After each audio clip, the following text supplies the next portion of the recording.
Oakland Athletics Baseball on Comcast Sportsnet, part of the NBC Sports Group.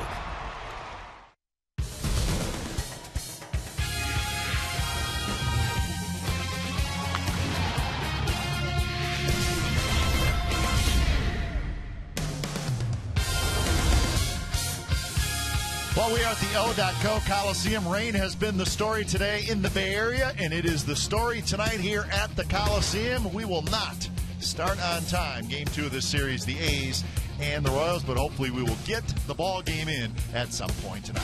Good evening, everybody. Welcome to Oakland A's baseball here on Comcast Sportsnet California.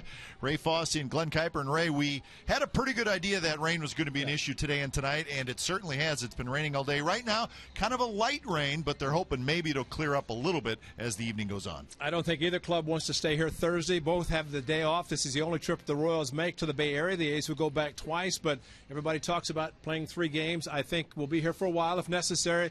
Clay Wood, the head groundskeeper, and the bad thing, really, if there is one, is that once the tarp comes off, it's wet and muddy. And we just hope that it doesn't have to go back on, because about 5 or 6 guys down there, even though Animal's down there, it's still very tough to push the tarp back out on the field. So we hope that once the umpires get the lineup card, Jim Joyce is the crew chief, will play. And I think that's exactly what's going to happen tonight. And if we do play, it'll be Graham Godfrey for the A's and Danny Duffy for the Royals. So we'll keep our fingers crossed that the weather will clear up and we will play Game 2 of this 3-game series. We'll come back to the O.Co Coliseum with some more information in just a moment.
Tonight led by lefty newcomer Tom Malone. The green and gold made several spectacular defensive plays, highlighted by Josh Reddick's laser throw to third. Josh Donaldson then provided the offense, and Grant Balfour, the new closer, came in and shut the door. Tonight, taking the mound for the first time in 2012, Graham Godfrey. The A's like what they saw this spring as he is ready to secure his spot in the rotation. The A's battle the Royals in Game 2 next.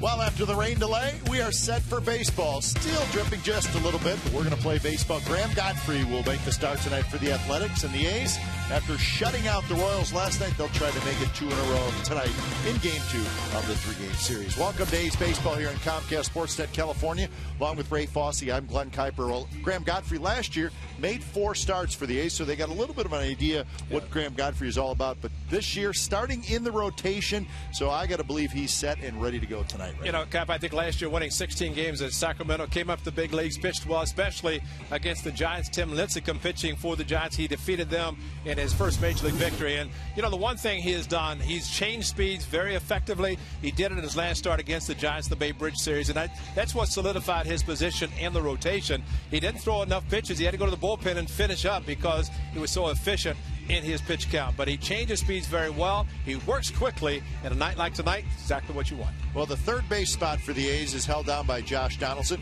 He's a work in progress. There's no doubt about it. But last night, we saw the potential that this kid could be a very good player over there. You know, I think he's become more and more relaxed. This ball here going to the opposite field. Remember, he first came up 2 years ago. He was trying to pull everything, but something he's been working with Chili Davis and just trying to use the whole field. And how about this play at third? The catching part came out. Even though playing third base, blocked the runner, Bourgeois, going into third base after a great throw by Josh Reddick. But he did his part in making sure, and of course, his play at third base. The one play he continues to work on is that slow grounder, whether it's a top ball or a bunted ball towards him. But he's been working with Mike Gallego. He's a work in progress, but he's a good third baseman, and he looks like he's going to be there quite a bit this year. And with a few changes in the A's lineup tonight, a couple guys getting the night off. Josh Donaldson is going to hit 5th in the A's lineup, so he is moved up at least for tonight. Well, and the thing that Bob Millman's talking about, and Nedio said the same thing, he wants to get as many guys in the lineup as quickly as possible, and there's no doubt Colin Cowgill is a young man who deserves to play. He's got a lot of energy, and it's the one thing that's in him. It may see him tomorrow afternoon with Bruce Chen, the lefty, on the mound as well, so somebody else might get the day off. And, of course, Josh Recker Anthony Recker gets the start tonight behind the plate. He has caught Graham Godfrey quite a bit. AAA caught him in the spring. So it's a perfect time to give Kurt Suzuki a night off as well with a day game tomorrow afternoon here at the Coliseum. So the A's are just about set to take the field, and as always, Clay Wood and his great grounds crew has hung in there, done a good job, and obviously the infield is nice and dry with the tarp on. Outfield warning track a little damp. It is not raining right now, so indeed we'll keep our fingers crossed. Game time weather brought to you by the Santa Cruz Beach Boardwalk. The admission-free boardwalk is open for spring break now through April 15th. Cool night, 54 degrees. It has been raining all day, and, well, rain is in the area for the next couple days. But we're not going to worry about that right now. We're just going to hopefully hope that it holds off for the next 2.5 to 3 hours. Well, you know, these guys are happy, the Royals, to think about playing tonight, finish up tomorrow, and head back. See this tarp right here? See what Clay Wood has done? He's wrapped the thing up. Which is a good sign. Well, it's either that or they can't put it back on. Maybe he knows that we won't need it again tonight. Exactly. It's wrapped up, and it's going to stay there, hopefully, for the rest of the season. No more rain, but you know, Clay Wood and his crew. And the crew, we appreciate you guys as well. It's just Clay Wood's the boss, and he's the one running the show. But his crew, as small as it is, always does a great job. And I think we like to kid Clay when we head back to Midwest and the East, when they have about 40 guys on the crew holding on to the hose when they water the field, and you got 39 guys and one guy watering, and Clay's sitting there with 4 or 5 guys. But they do a great job. You couldn't ask for a better field, and especially after the rains today. And a good game last night. The A's winning 1-0 behind Tom Malone. Some great defense, and the one clutch hit by Josh Donaldson. But it was nice to see. I thought the A's play solid defense, which, at least in the early part of the season, that has not been the case. But we've said it many times. I'm going to say it again, Ray. If the A's are going to win any amount of games this year, they're going to have to make very few mistakes, and that includes on the defensive end. Well, you like to score as many and capitalize on opportunities, but there's no doubt what the A's did last night behind Tommy Malone, playing outstanding defense. And, of course, Jonas Cespedes doing the handshakes, controlling center field for the ball club and doing a very good job, and taking command in the outfield is what you want to see in your center fielder, especially someone as young and inexperienced as Cespedes. But the ball club last night couldn't have played a better game entirely, especially how rare is it to have a 1-0 game in the American League. With the DH, you've got 9 hitters, and it's just very unusual. Although tonight in Arlington, Texas, they did the same thing against the Mariners. Yep. So just as this game is about to start, unfortunately, look up and the rain starts to pick up just a little bit. So it's going to be one of those nights. You know who has a lineup card? This guy right there, Jim Joyce. That's a good sign. Play ball. Jim Joyce, a crew chief, and once the lineup is in the hands of the umpire, Graham Godfrey will take the mound and be ready to go. Now, Mickey Morbido, the director of team travel for the Athletics, confirmed something.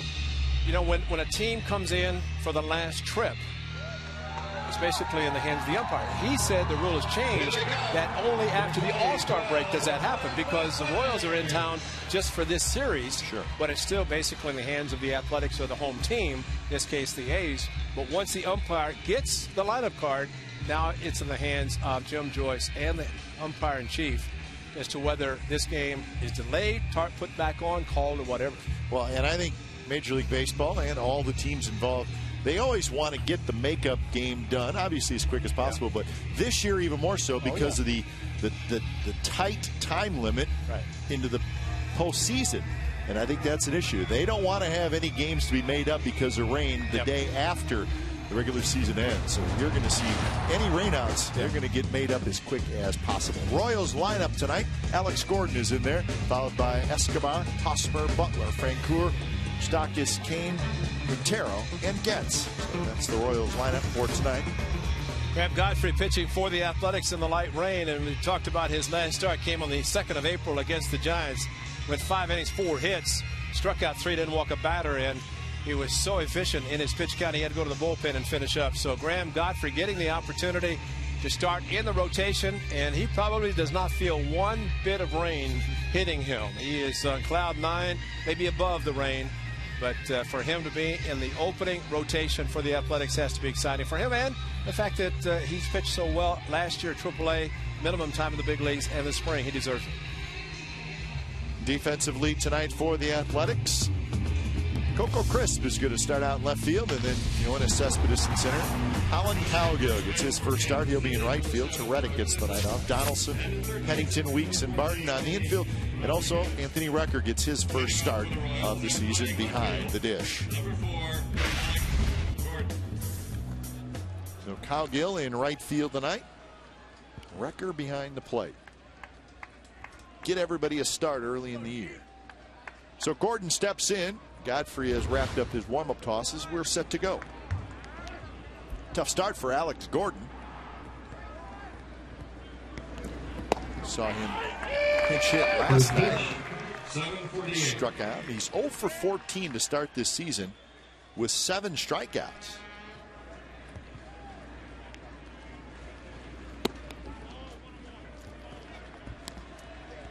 So the rain delay is the official length of the rain delay.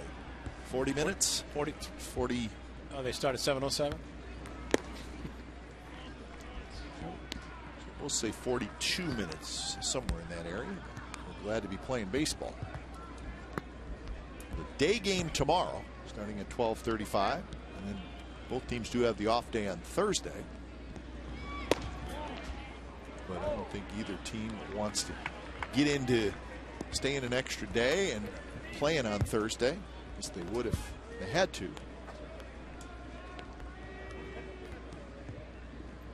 3-1 to Alex Gordon, and he takes high, and the leadoff man in the ball game has a walk. We talk about Graham Godfrey, and of course feeling excited about getting the start in the rotation.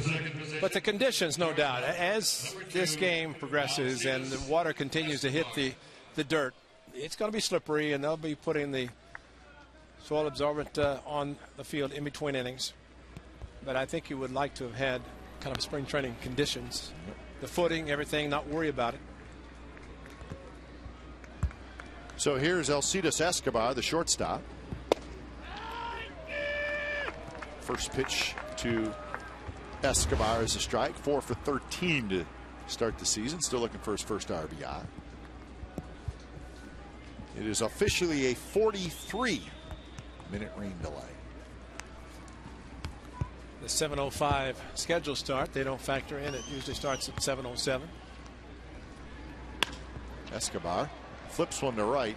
Cowgill coming in. He's got it. And that's the first out of the game.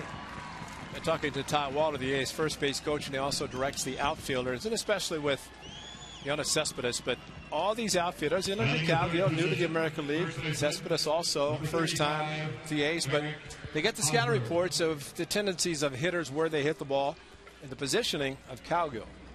I mean, that says a lot, because if he plays a normal position, it's a base hit. But he played shallow, cheated towards the line. There is Ty Waller, the first base coach, 6th season overall. He's been bench coach, first base coach, but definitely has handled the outfielders. So first pitch to Eric Hosmer is in for a strike. I think this might be one of those games that anything close, yep, you better swing.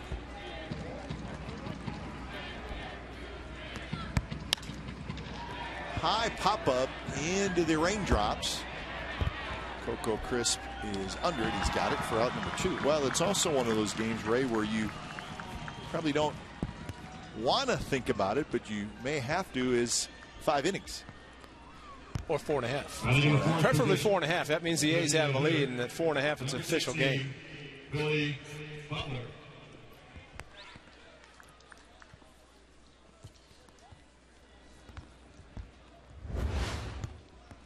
So Butler, the cleanup hitter. Yeah, 4.5. That means the A's would win the game. Home team.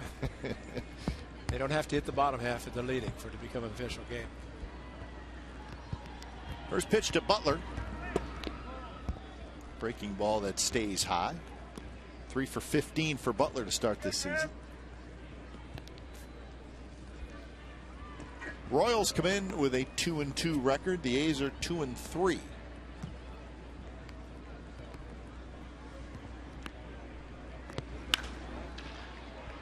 Cowgill toward the line, into foul territory, fighting it a little bit. He makes the catch, side retired. So a leadoff walk to Gordon, no damage done. Bottom of the first, coming up.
And the third base, number 3, Mike Gallego.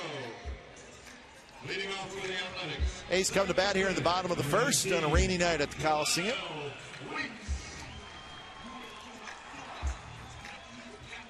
Hey, I can see my breath.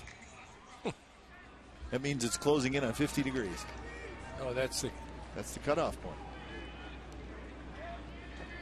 Danny Duffy, the young left-hander's first pitch of the game, 2 weeks, is a bit high.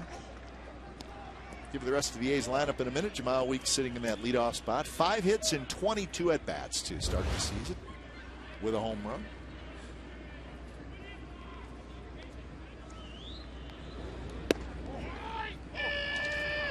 Weeks last night, 1 for 4.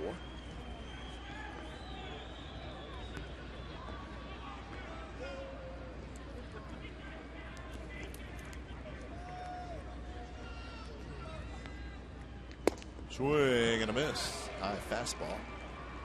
So 1-2 the count. So on the swing and a miss, and meeting at the mound.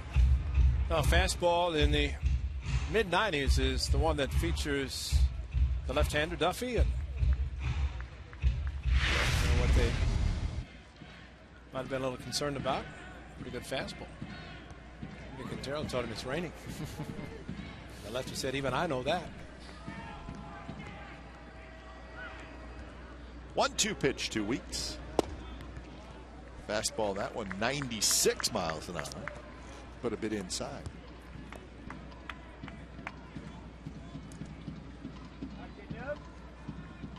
Coco Crisp in the on deck circle.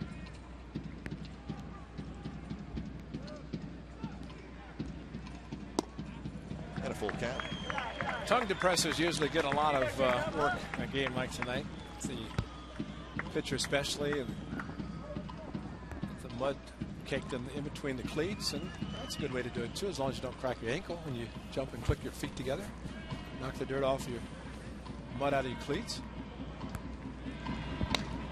Good swing by Weeks and fouls it straight back. 95 miles an hour. So Duffy, at least according to our gun, is throwing pretty hard. Well, he's doing what pitchers should do. You have a good fastball, you establish it early in the game, and he has thrown nothing but fastballs.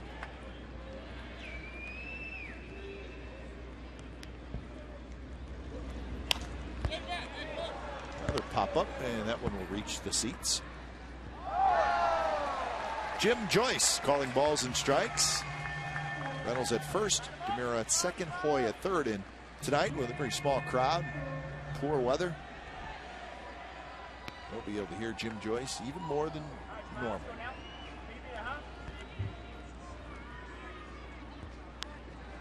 Another payoff pitch, Duffy to Weeks. This one could be playable. Hosmer, Quintero coming together. Hosmer slides and he catches it. So a nice play by the big first baseman. So Weeks is retired. So Weeks will be followed by Crisp, but then Suspect is hitting third tonight. Johnny Gomes, the DH. Donaldson at third base. Cowgill in right. Barton at first. Recker, the catcher. Pennington is the shortstop. But at Hosmer, there's no doubt a Gold Glove first baseman, and with the wet grounds, he's telling Quintero he's got the ball, goes into the slide, keeps the concentration, and another Coliseum out. Long run for first and third baseman. Even the catcher's also trying to get to the ball. Kid's good, man. He's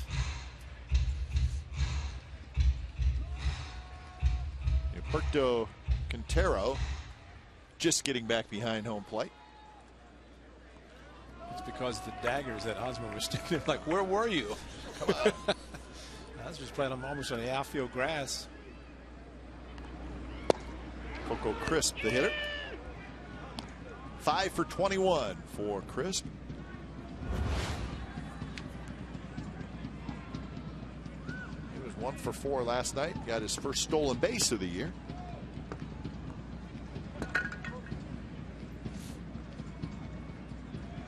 The A's through the first 5 games of this season have scored 16 runs. They've hit 6 home runs.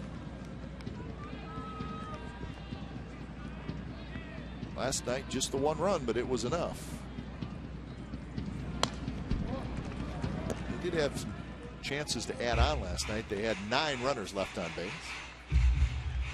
Danny Duffy's numbers last season, 20 starts. One of those here. Picked up his first major league win in June. Pretty impressive, especially with a fastball from a lefty. He's got a cut fastball along with a four-seamer, curveball, slider, and changeup. That's a good fastball right there, and Coco swings and misses. 95 miles an hour. So 2 outs here in the bottom of the first defensively for the Royals tonight. Gordon, a Gold Glover last year. He's in left, Kane in center, Frank Coeur in right.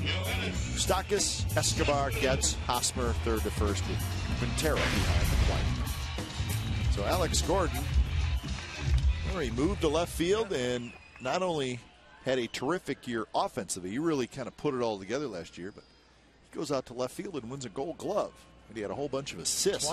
20 outfield assists. And, I think a lot of that when you move from the infield to the outfield, and nothing against Gordon, but there's no doubt you say, okay, here's an infielder becoming a left fielder. Let's test his arm, and credit to him that he was able to handle all the challenges. And we'll be very happy on Friday when the Royals return home to be presented one of the most beautiful individual trophies you'll ever receive. That's the Gold Glove. How do you know? I've seen them. Yes, you have, up close and personal. In the dirt to Cespedes, 2-1. So Yoenis Cespedes hitting in the third spot tonight. Last night he was the cleanup hitter. He went 1 for 3.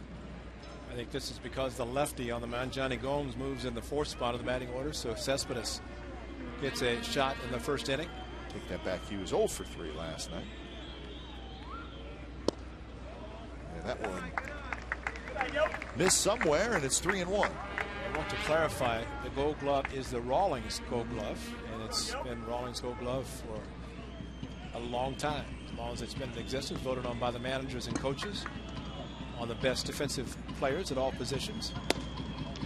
And the 3-1 pitch is outside. Cespedes with a walk. Well, you got 2 of those Gold Gloves, so you indeed have seen that trophy up close. So Cespedes at first, that's his second walk so far this year.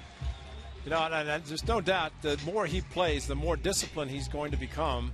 And even taking the pitch that was in the dirt, the curveball, he swung at several of those last night. But Eric Hosmer talking to him before the game, and he was talking about Cespedes. He said, man, everybody wants to see this guy. Watched him batting practice, the way he crushes the balls. And, the word is spreading quickly around the league, around baseball, about Cespedes.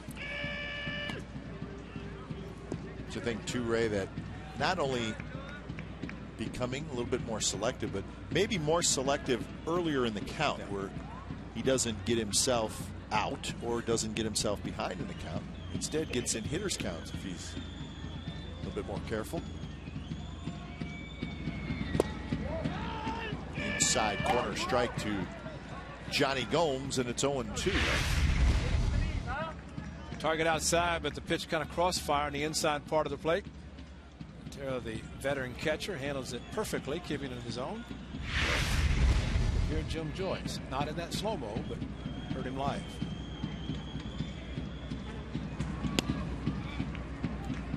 .96, so Duffy throwing hard.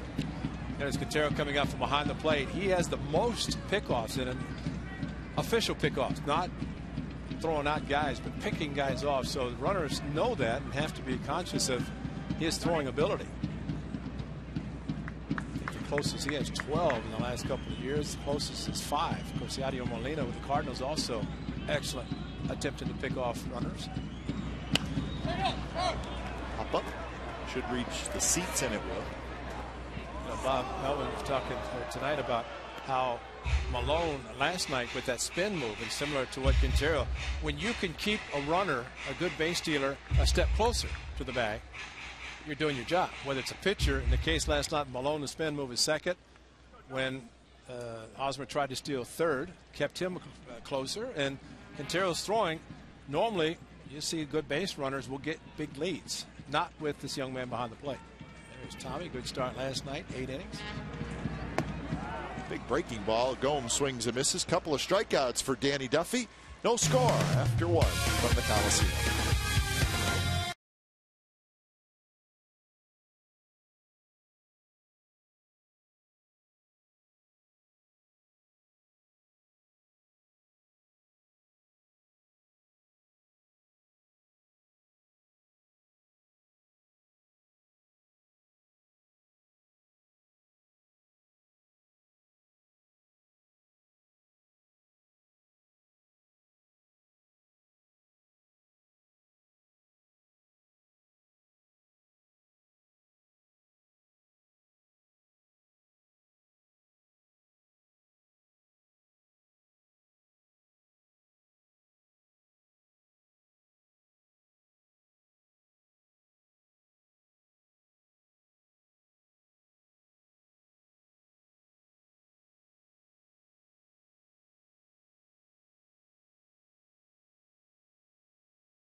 A's celebrate the 40th anniversary of their 1972 World Series championship. 10,000 fans will receive the buzz of Raleigh Fingers bobblehead presented by Comcast Sportsnet in California. Be part of the reunion and celebrate the Bay Area's first world title. For more information and tickets, go to OaklandAthletics.com/tickets. See how too many people know that his nickname's Buzzard. Raleigh Fingers. Really? You know how you would know that. Yeah, the Buzzards come in and just swoop up and take games and win. Sure. I know what the name means in a baseball term. I didn't know that was Raleigh. That's I thought Buzzard. he just saved games. Well, he was the Buzzard too. This is when swoop in and get a W. When he comes in or saves, I mean, just come in. When he comes in for the weekend, just say, "Buzzard, how you doing?" And see how he. Is he going to get mad at me? No, he'll just say, "I'm doing fine." So a buzzard could be like the reliever who comes in with 2 outs in the 5th inning. The starter just cannot get that final out to qualify for the win. And the starter gets taken out. He's hacked off. The reliever comes in, gets 1 out. Yeah. His team takes the lead. He gets the win. And usually that happens. Everybody in the bullpen's getting loose. Oh, yeah. Saying, "I'm ready." Chance for a W.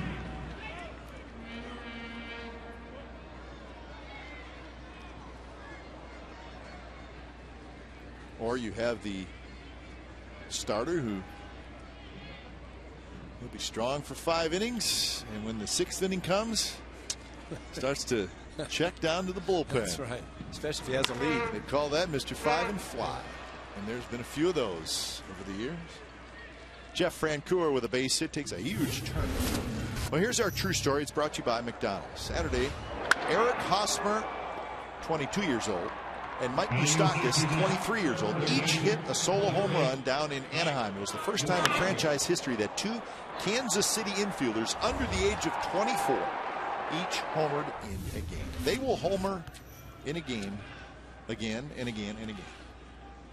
2 what looked like to be very fine young players. Of course, Hosmer had a terrific year last year. Moustakas struggled a little bit, but the Royals are confident that he's going to be a very fine major league player, and they're probably right. Mike Moustakas.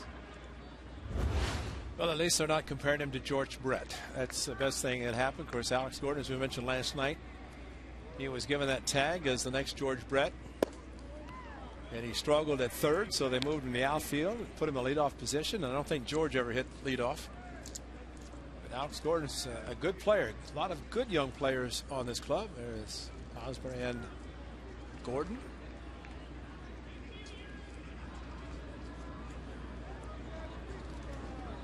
Well, when you get high draft picks, you got to hit on them. And the gentlemen that you are talking about have all been very high draft picks. Moustakas was the 2nd pick in 2007. Hosmer was the 3rd pick in 2008. Gordon was the 2nd pick in 2005. So those are 3 guys, all in the big leagues, all top 5 picks. 2 of them are well on their way, and Moustakas probably not far behind. Moustakas gets jammed a little bit there toward Cowgill and right. He's got it, and that's out number 1.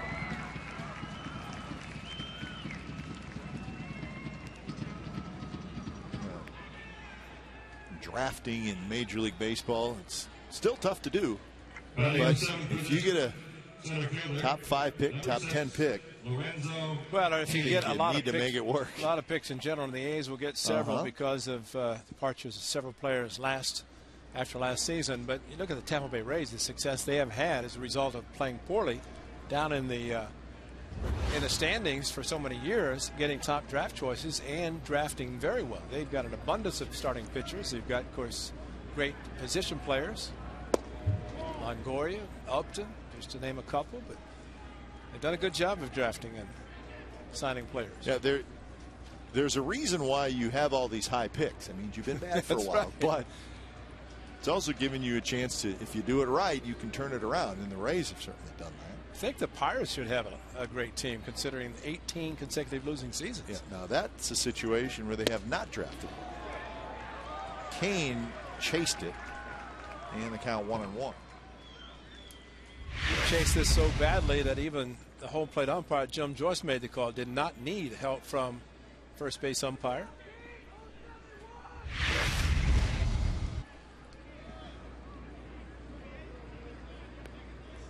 So 1-1 to Lorenzo Cain, 1 for 14 to start the season. Cain came over from the Milwaukee Brewers in that Zach Greinke trade. The Royals are very high on this young man. Remember last year, Melky Cabrera had the fine year with the Royals, but they traded Cabrera in the offseason with the plan of having Lorenzo Cain, a younger player, take over in center field, and they're going to let him play out there. And he lines a single to left field, his second hit of the season. So 2 on, 1 out for Humberto Quintero. It's a bat speed by Cain. Watch how quickly this fastball inside corner. Watch how he gets the bat hit through. And we have seen Cespedes on a regular basis, a very quick bat, and boy, Cain showed that one. Remember last night, he was the one that hit the ball to right field. So good idea at the plate. Good fundamental baseball, trying to advance the run as he did last night. Tonight, he just showed the real quick bat. So here's Quintero, who became a Royal during spring training, a late trade in spring training. It's because Salvador Perez, a very fine young catcher, at least the Royals certainly think he's going to be a good one. He was going to be their everyday catcher, but he had knee surgery in spring training, and he's going to be out for about 3 months, which is a blow to the Royals. That's another good young player they have, so they need to go out and get a catcher, and they did. They got Quintero from the Houston Astros. And a good one. As I mentioned, his throwing ability. If nothing else, he's going to keep the runners close.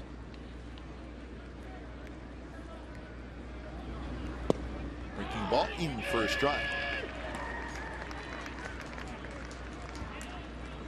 Well, the Royals obviously have high hopes this year to continue to head in the right direction. There's a clear favorite in the American League Central, that being the Detroit Tigers. I think they're, well, at least on paper, as we like to say, they are head and shoulders above all the other teams, I think. Off paper, they're pretty good, too. Off paper, because that on paper thing is used, but hey, regardless, they are good. Questions with the White Sox. The Indians had a nice year last year, faded late, but they feel like they got a pretty good team. Twins are coming off a disastrous year, and they're off to a really slow start. But Tigers division to win, no doubt about that.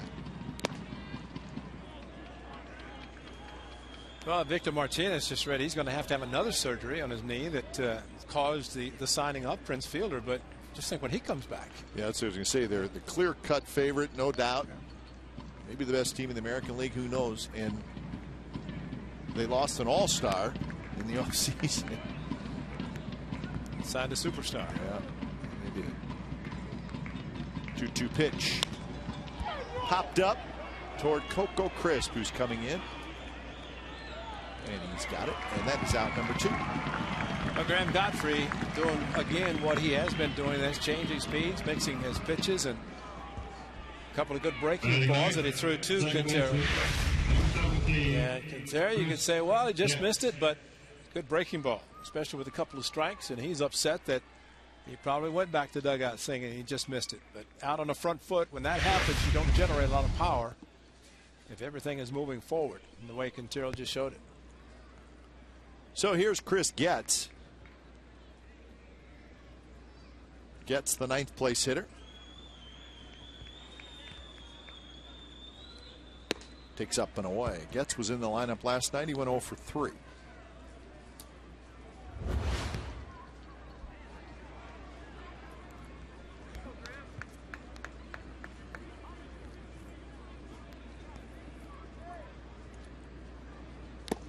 Last year when the A's played the Royals had Johnny Giavatelli. Is that his name? I think it was at second base. Good, but, so I looked, said, well, he was playing every day for them. What happened? So where he That's sent down to the minor leagues in spring training.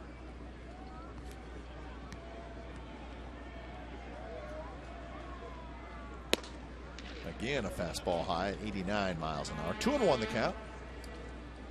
And of course, they have the Royals have players. Gets been around. He has major league experience. So it's thing is, you could have a good year or so year, and you go to spring training, think you have it made, and next thing you know, you're back in AAA. Sometimes it's easier to get to the big leagues than to stay in the big leagues. Well, Getz had a fair amount of time in the big leagues with the White Sox in 08 and 09, and this is his third year with the Royals.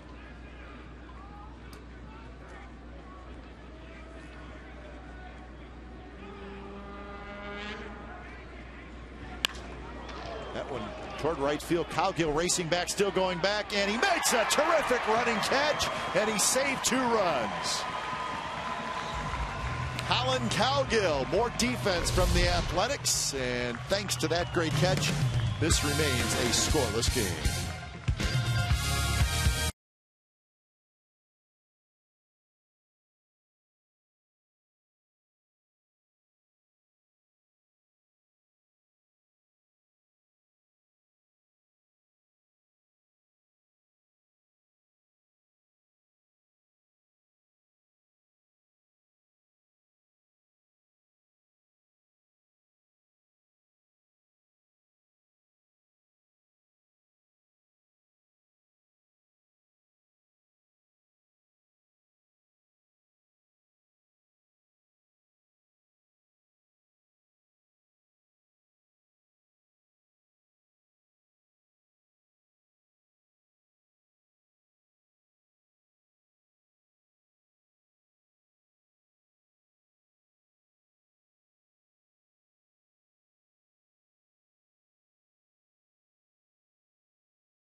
A's Baseball on Comcast Sportsnet California is brought to you by Wendy's. Taste the original Wendy's Spicy Chicken Sandwich with a whole breast filet and our special blend of 7 tasty spices. Wendy's.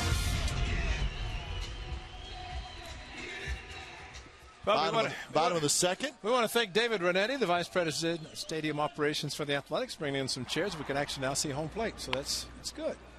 We got new chairs in the booth, and we're excited. Or different. It's all right. It's all right. They're nice. Pretty comfortable. Thanks to David Renetti. How about Colin Cowgill? He's up next, and I'm sure we're going to get to see that great play again. But, boy, the conditions of tonight, the wet grass, the rain, and he got a tremendous jump on a ball that, you're right, saved 2 runs. But he was playing shallow, and he just took off with his back to home plate. Another acquisition by Billy Beane during the offseason. They're from Arizona, and Bob Melvin familiar with him, and he said it's got to be on the ball club. He can do so many things, and he just showed he saved 2 runs. And it's one thing Seth Smith would talk about. Said, how are you handling the DH role? And of course, for him, it's like 4 pinch hits, but the difference, just like in Cowgill, you get a chance to play defensively. He may go 0 for 4 tonight. Hope he doesn't, but he saved 2 runs, yes, so he's did. +2. Donaldson is retired. Now here it is again, and boy, this was 2 runs. Getz got it, and Cowgill back to the infield, jumped up and had it all the way. Great concentration again with the rain coming down. So the right fielder tonight, Josh Reddick, getting the night off, as Godfrey says, thank you very much. And of course, this is always a great sign that everybody waits in front of the dugout, and those in the dugout step up to congratulate a player on a nice play, but Josh Reddick last night in the first inning saved a run with a great throw. Landing Bourgeois at third, and tonight he gets the night off, and Cowgill steps in and saves 2 big runs. So for Cowgill, this is his first at bat. He really has not. He pinch ran in the series in Tokyo. And this is his first playing time. Hosmer had room, kind of peeled off right at the end. He slipped on the warning track because it is wet and muddy, but he timed it and then reached and, had another step, but still, I would think Ned Yost was saying, I'd rather have your bat in the lineup than you trying to be a hero and running into the stands and hurting yourself. So good play, reach for it, just slipped right at the last instant, and that's what he was dealing with in the warning track. 2-1 to Cowgill.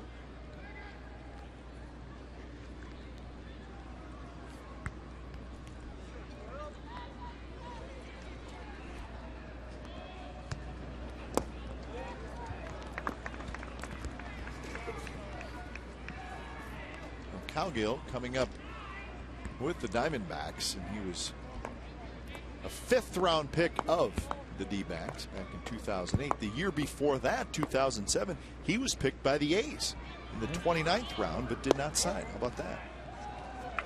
3-1 pitch misses, and Cowgill is aboard. So the A's liked him, obviously, in 2007, liked him enough to draft him, and they ended up getting him in a trade. And a very smart player took a 3-1 fastball close pitch, and instead of heading to first base, he waited for Jim Joyce to make the call, or a non-call, by calling it a ball, like a pretty close pitch.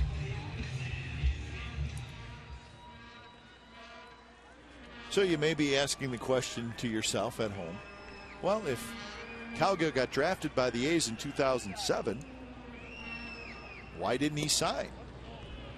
Well, he was drafted in the 29th round. So maybe he thought, hey, I think if I stay in school and play one more year that I can improve on what round I will get picked in. And that's the case. He waited one more year, and the Diamondbacks took him in the 5th round. Plus, you could say he's proud of his alma mater, the NCAA champion this year, right? Kentucky. 4 years at Kentucky. But typically, and we talked about the draft, which comes up the first, let's say the first Tuesday in June. But if you go to a junior college, you can pretty much sign anytime, the 2 years. But if you go to a 4-year school, you have to go at least 3 before you're eligible. So if you're a 3rd-year player and you're drafted, then you do have the option of going back to school, which he did. The signability comes into play. So if you are out of high school and you're a really, really good player and you want to get to pro ball, the quickest way to do it would be to go to junior college. No, to sign. To sign out of high school, yeah. Right. If you decide not to. Right. You could play 1 year in junior college and be eligible for the draft. I think Barry Zito, remember, he bounced around. He went to various schools, exactly. But I remember Alex Fernandez, a very fine pitcher for the White Sox. I think I got the story right, but he went to the University of Miami his freshman year and had a great freshman year. And he said, well, I'm ready for pro ball, but I can't get drafted for 2 more years. So instead of going back to Miami, he went to junior college for 1 year. Was still a 1st-round draft pick after going to junior college, and he got to pro ball a year quicker. Yep. University of Miami probably wasn't real thrilled with that, but he was doing it. Wasn't doing anything wrong. But it's a good school, warm weather school. Yeah, I think he went to the Miami Junior College right down the street. There it is. Quick throw. Yep.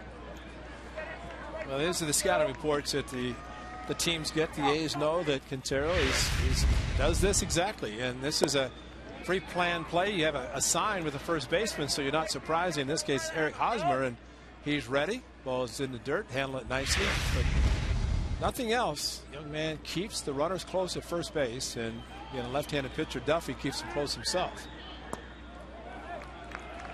We'll count now to Derek Barton, who went 0 for 3 in his first game back in the lineup last night. Anthony Recker waiting for his first at-bat of 2012. He's in the on-deck circle.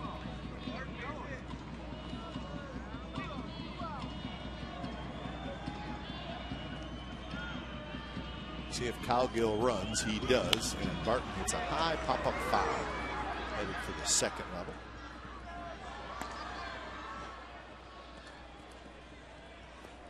Yeah, Derek Barton has a good eye, which means he does not swing a lot of bad pitches, and this is a perfect scenario where you want out, runner first, trying to stay out of two, and put the runner in motion. And I always think it's a great play to put on, because it does put pressure on the hitter. You have to make sure you make contact or take a pitch if it's a ball.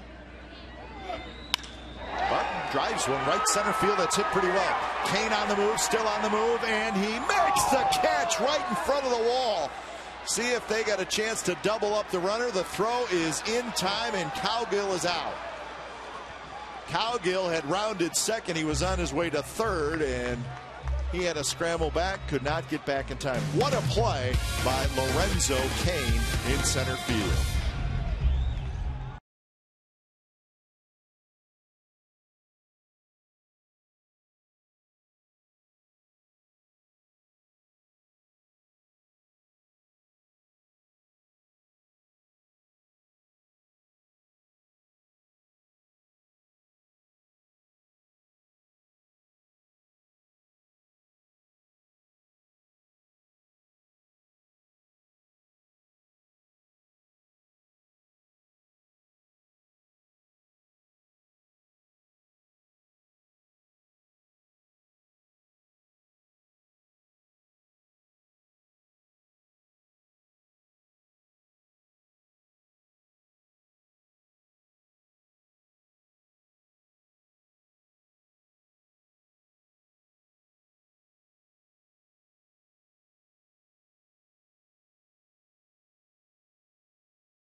Well, Derek Barton hit it a ton, but well, what a play by Lorenzo Kane. Cowgill did it the previous inning, top of the inning, and now Kane does it. Looked like a ball. Good shot by Barton, but Kane just ran it down. Cowgill thought it was going to drop. He got to second base, headed to third, and there's the great play. Banged into the wall.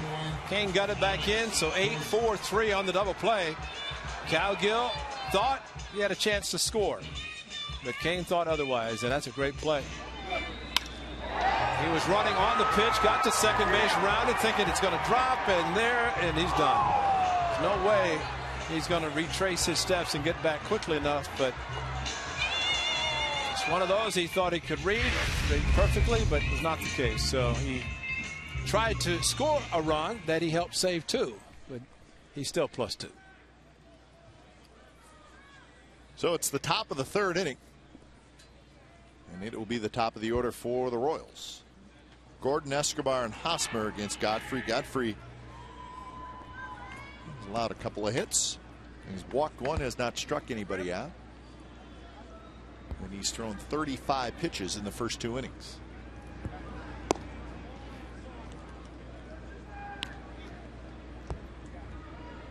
Gordon led off the game with a walk. Still looking for his first hit. Friday night would be a perfect time to get it. This one hit hard, but right at Cowgill in right field. So out number 1. And those are the frustrating hits. And, of course, a lot of times they don't show up in the box score. The line drives that are atom balls right at somebody. But he'll take it. Graham Godfrey, great defensive play to help save a couple of runs, and the atom ball by Gordon. So here's Escobar, who going to fly ball to right field. First pitch is inside. The Royals obviously like Alcides Escobar. They gave him a nice contract extension. Godfrey off the mound. Underhand just in time to get Escobar. Escobar got a 4-year contract extension. So he's going to be the Royals shortstop for a while. And rightfully so. He's got a cannon. He can throw deep in the hole. Saw it last night. Tries to push a button. Nice play by Godfrey. Instead of overhand the throw, little shuttle underneath. You're talking about Salvador Perez. They signed him through 2016. Yep. That's how much they thought about him. And young catcher, and he'll be back. Well, they have signed some people. Perez and Escobar, and of course Alex Gordon signed a 4-year contract extension. So they're doing their best to keep these young players around for a while anyways. Hosmer's retired, and that's a 3-up, 3-down inning for Graham Godfrey. He needed just 6 pitches to do that.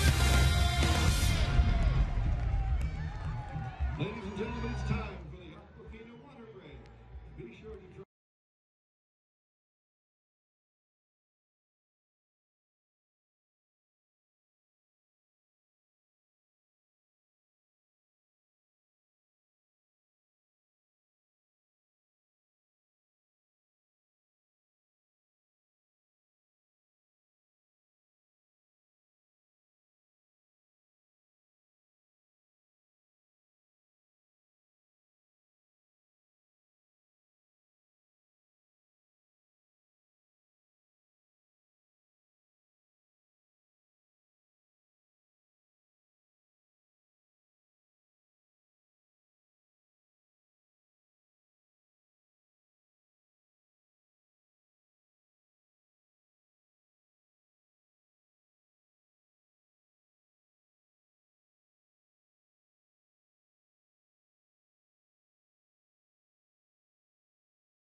Brought to you by AT&T. Name the 3 ace pitchers to throw a complete game, 1 hitter against the Royals. 3 ace pitchers have done it.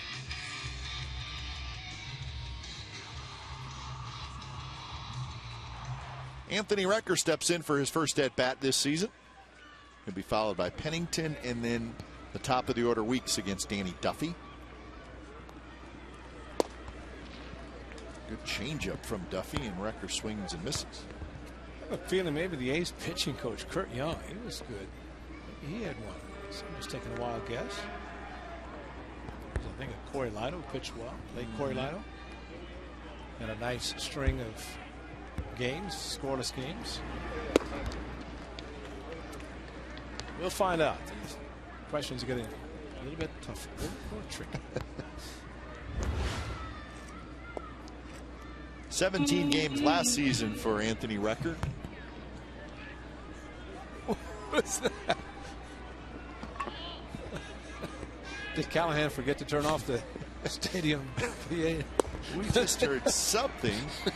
I'm not sure who it was or what was said come across the public address system. But we'll tell you this, whether it's on the speaker or not, by purchasing an A's season ticket plan, you will lock in the lowest price on tickets. They did.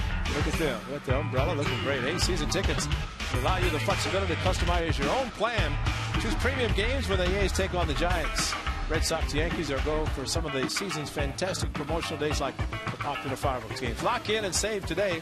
For more information, call 510-638-GO-ACE or visit oaklandathletics.com/season tickets. With Pennington. 3 for 19 to start the season. Duffy looks pretty good so far. 3 strikeouts. Well, he threw fastballs early, the first 4 or 5 hitters. Now all of a sudden gets down to Recker, and now Pennington. He's featuring a very nice curveball.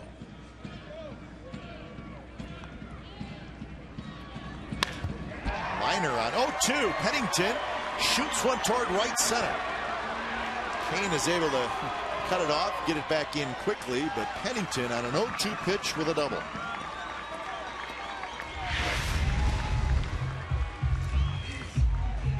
Fastball right down the middle, just after some excellent curveballs, and Cliff Pennington protecting beautifully with a couple of strikes, and Kane could not outrun that one.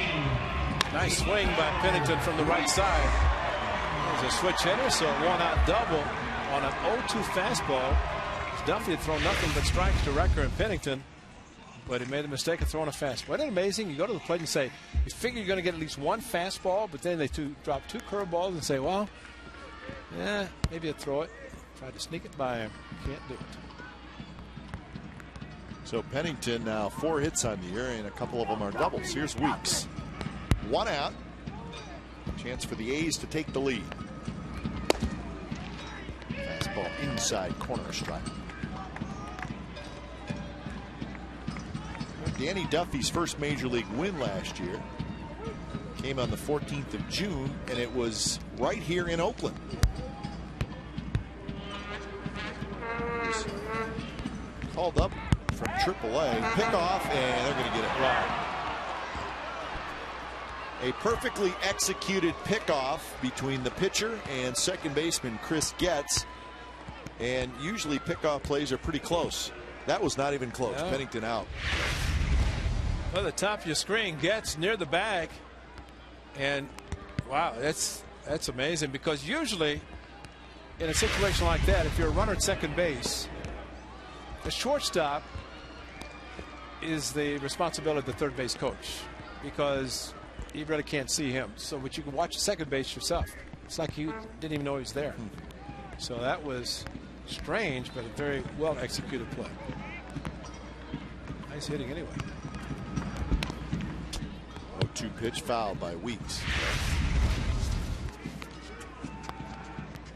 Oh, he might have been thinking about stealing. He was going. Yeah, he was thinking about stealing, and once he made the move and then trying to get back, maybe slipped a little bit, but the momentum heading towards third, there's no way he's going to get back. Big chopper slowly hit toward Getz, and that will do it for the A's. So we are through 3 from rainy O.Co Coliseum. No score.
AT&T Trivia. Answer. Name the 3 ace pitchers to throw a complete game one-hitter versus the Royals. Is Kurt Young on there? Oh, yes, he is. Vita Blue, Kurt Young, and Bobby Witt. Oh, yes, Bobby. That's right.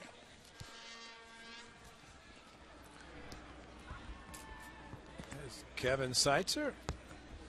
According to Delores, broke up the no-no by Kurt Young. Kevin was good. He was a member of the Athletics as well. Spray the ball all over the place. Oh, huh? Yeah. So he got 200 hits in his rookie season with the Royals. There's Cy Young, better known as wonderful A's pitching coach Kurt Young.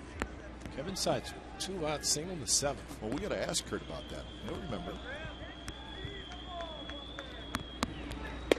I don't know. He may not. He's got Graham Godfrey on his mind right now. Yeah, we'll ask him on the airplane Thursday. You know, one thing, he's a good golfer.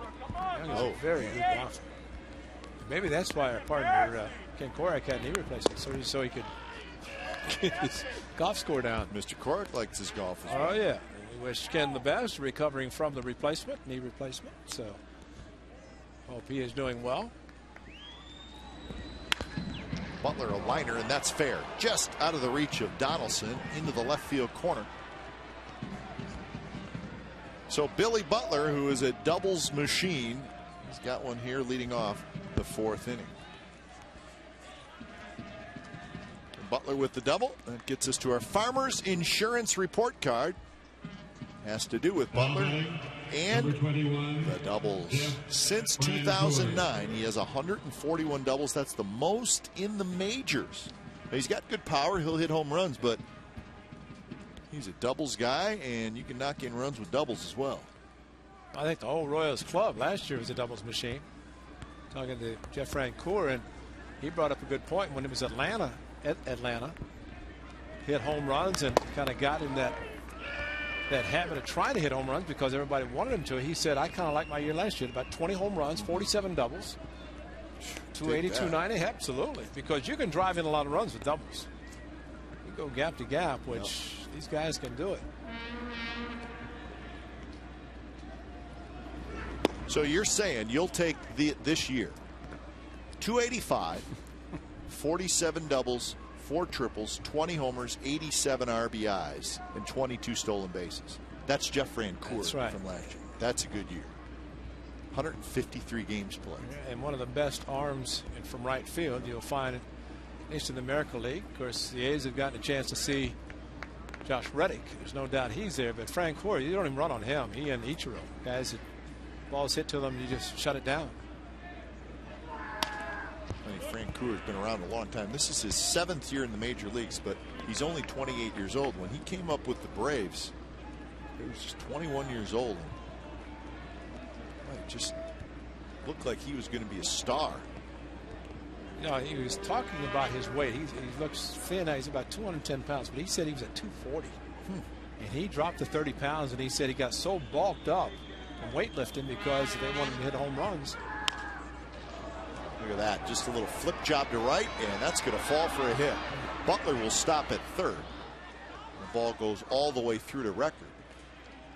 So Francoeur, whether he was trying to hit the ball to the right side or not, he just flipped that one. Little lob wedge over the first baseman, and it's going to be a hit. Well, a great approach, if nothing else, to move the runner. And looked like Calgill, he's playing relatively shallow, came in strongly and ball just in front of him. But I think it was one of those that maybe better ground. He might have had a better chance to get to it. Calgill goes back, as we saw, goes back very well and comes in on the ball.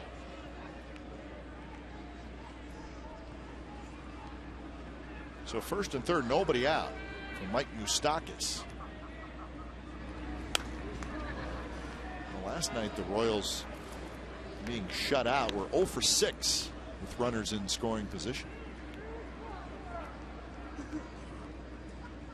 You know, the Royals were shut out opening night in Anaheim as well, so twice in their first 4 games. A pretty good offense has been shut out, but they have a chance to get on the board here in the top of the 4th. And that one's driven center field. Cespedes on the move, still on the move, and it's off his glove, and it settles at the base of the wall. 1 run scores, they're going to hold the back runner, Francoeur. He had to make sure the ball popped out of the glove of Cespedes.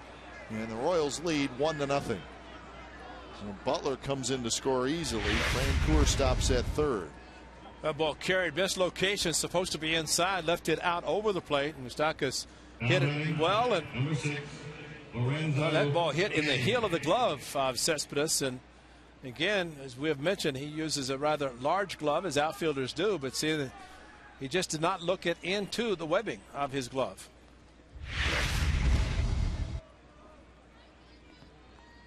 So double, single, double, and the Royals are on the board for the first time in this series. Well, last night, Royals, their last hit in that game came in the 3rd inning. They did not get a hit after the 3rd.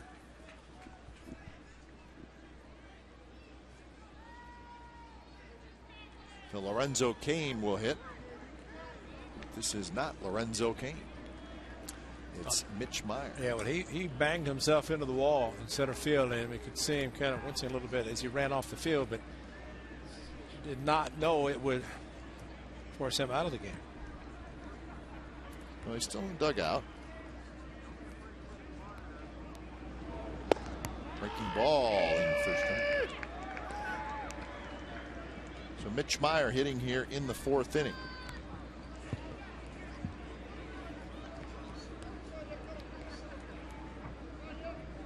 Meyer pinch hit last night against Balfour in the 9th inning and was able to draw a walk. A little looper to short. Pennington comes in. He's got it. It's a big out. It is a big out. Well, this is a great play that Lorenzo Cain made. Turned out to be a double play, but watch as he makes the play. Cannot stop himself. Instead, warning track, bang.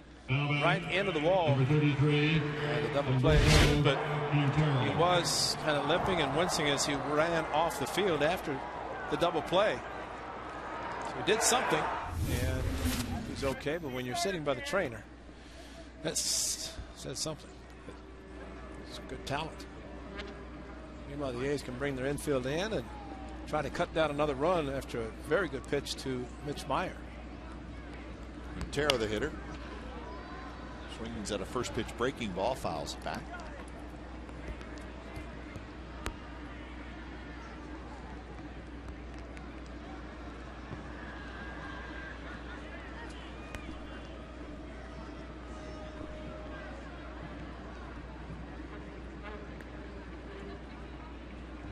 Montero hit a fly ball to Coco Crisp in the 2nd inning. Godfrey ahead in the count 0-2. But unfortunately, he's missing location again, as he did to Moustakas, and then this last pitch was supposed to be inside, sailed outside. Uncharacteristic of Graham Godfrey. Of course, his first start, there was no doubt maybe feeling a little bit of the first game jitters, but first inning relatively smooth, and struggled in the 2nd. Great play by Cowgill, and he's given up a run in this inning. Chris Getz, a left-handed hitter, waiting in the on-deck circle.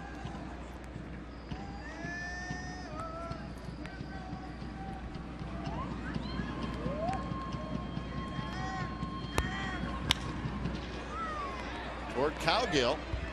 Francoeur tags. Cowgill has it. Here comes Francoeur. The throw is just a bit late. Good throw right on home plate, but just a shade late. Francoeur slides in safely, and it's a sacrifice fly for Montero. 2-0 Royals. Francoeur runs pretty well, and coming home all the way. That ball carried far enough, and you're right, Cowgill, strong arm. Probably the hop a little bit too soon. It'd been nice if it carried about another 15 feet before the first hop, but into the ground at about 30 to 40 feet from the catcher, actually 90 feet as it hit right around the first base bag.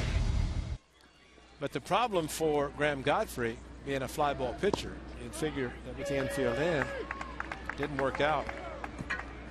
8 fly ball outs the first 2 innings, and in this inning, 1 out, actually 2 outs, but the other one's in the air as well. The hits.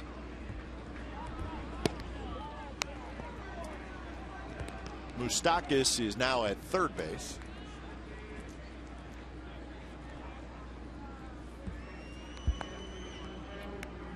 Rain continues to come down just ever so slightly. Coco Crisp in left field is under it. He's got it side retired. 2 runs on 3 hits and a sacrifice fly. Bottom of the 4th coming up. The Royals take a 2-0 lead.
Fans, if you want to have Kurt Suzuki on your wall at home, 7,500 kids will receive a Fathead Cling of the A's catcher presented by America Bank when the A's host the Cleveland Indians Friday, April the 20th. For more information and tickets, go to oaklandathletics.com/tickets. Fathead? Yep. I don't think he's got a. No, it's.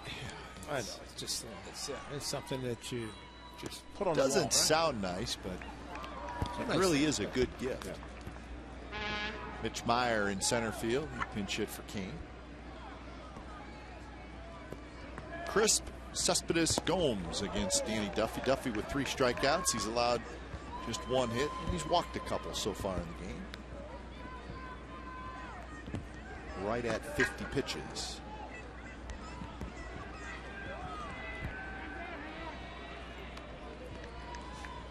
A lot of talk about the young players the Royals have. Position player. Duffy's a big part of when the Royals talk about their young players. They think he's a centerpiece for their pitching staff. Just 23 years old. 3rd round pick in 2007. Shutdown innings last year.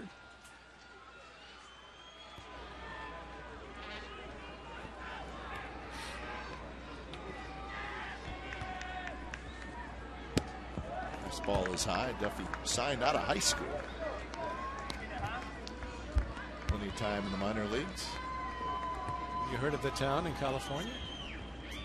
Well, I know it's close enough where last year when he pitched here, he had all kinds of friends and family. 3-1 fastball. Crisp one after 3-2. About 100 on the pass list. Came to watch him, family and friends.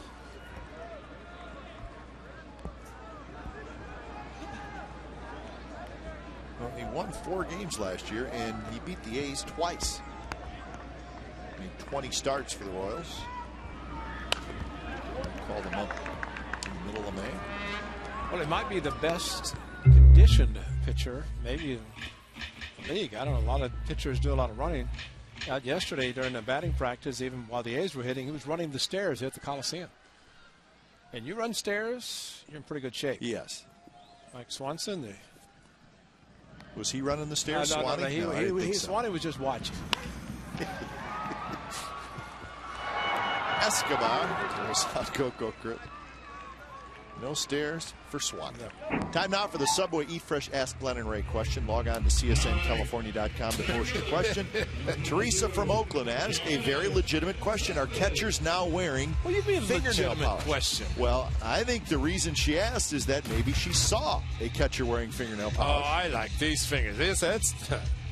Well, this is simply a matter. This is Kurt Suzuki's right hand and Brian Pena. And basically what they're doing by painting their fingernails, saying their pitchers can't see. So they're making sure when they give signs at the pitchers, and you have to realize that when you give a sign as a catcher, the idea is to conceal it from everybody except your pitcher. And so there's a certain way you do it, but sometimes a pitcher can't see the fingers being put down. And so you paint fingernails. Normally you put tape around the first knuckle.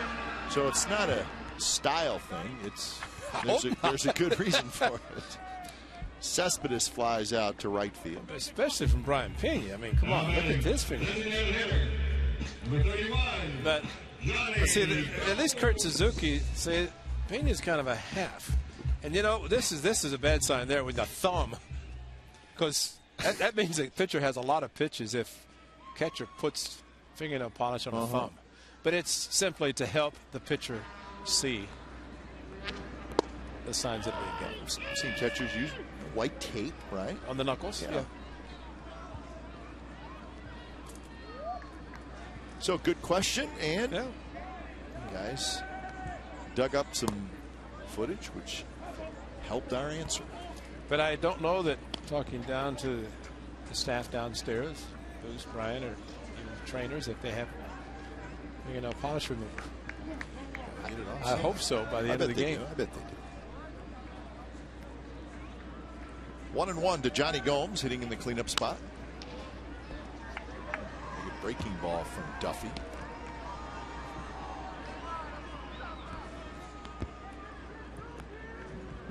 So 1-2. Gomes struck out swinging to end the first inning. A's have just the one hit. Pennington's double in the third, but he was picked off second.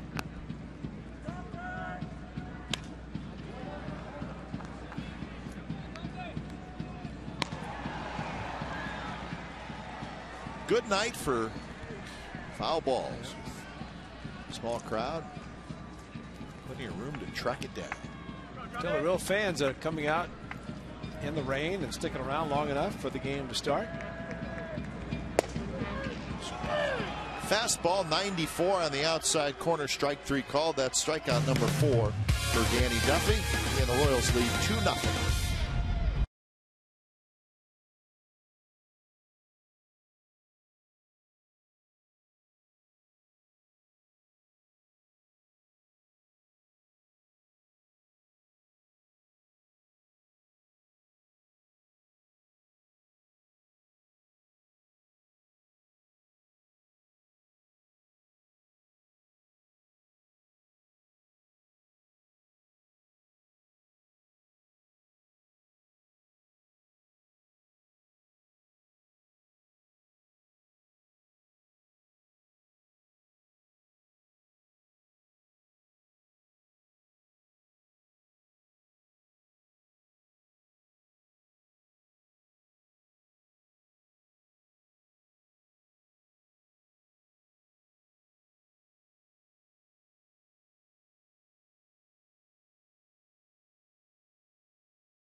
Baseball on Comcast Sportsnet California is brought to you by Cache Creek Casino Resort.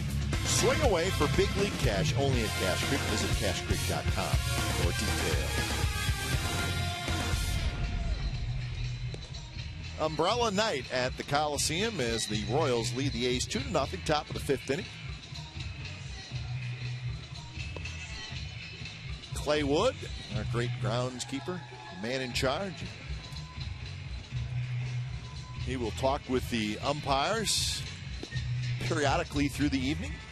Well, this is not something, I mean, I'm sure Clay is telling Jim, telling Jim Joyce, this is fine, we're not going to get any more rain, because he knows that his club is trailing, and this game is an official in 1 inning, and the A's are trailing 2-0. So the A's need the full game to try to come back. Clay's a team player. Yes, he is. Yeah, he's definitely a team player, and you know the professionalism of these umpires. Jim Joyce, one of the good guys. There's Clay Wood, the head groundskeeper, and keeping Jim Joyce and doing what's happening weather-wise. But you know, then the umpires start the game. They don't want to get 5 innings and say, okay, if it rains, we'll put the tarp on. They want to play 9, give both teams an opportunity to have the full complement of at-bats.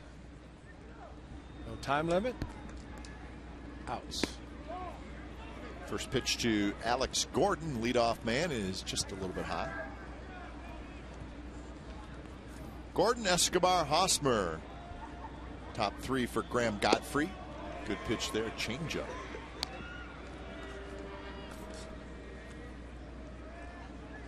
Godfrey gave up a couple of runs on 3 hits in that 4th inning. But I'm sure manager, pitching coach, happy with what they've seen so far from Godfrey. He is the number 4 starter for the Athletics. Jamal Weeks. Outfield grass in time, and that's out number 1. Time now for our Geico quote of the game. Bob Melvin, the manager, talks about the return of A's pitching coach Kurt Young. About as easy as you could get. We were hoping that you know, based on what happened in Boston and a new manager coming in, there would be a window of time that potentially we could get him back here. You know, truly an Oakland A guy who played here for a long time, has coached here in the system, been a big league pitching coach for quite a while. You know, like just one little 1-year hiatus and back here, great fit. And you know, like I said, we're really happy to be able to bring him back. Well, we're happy he's back. He's one of the good guys in baseball. Yeah. Well, good guy, but knowledgeable. Like Bob said, good player for the years with the Athletics and, of course, the 89 championship team. And then to be able to teach something that you were good at. That's always a specialty for a major league player, whether a position player or a pitcher. Sometimes you can play the game, but you can't teach it. Observe and be able to pick up flaws and help out. 1-2 to Escobar. That one runs up and in, foul back.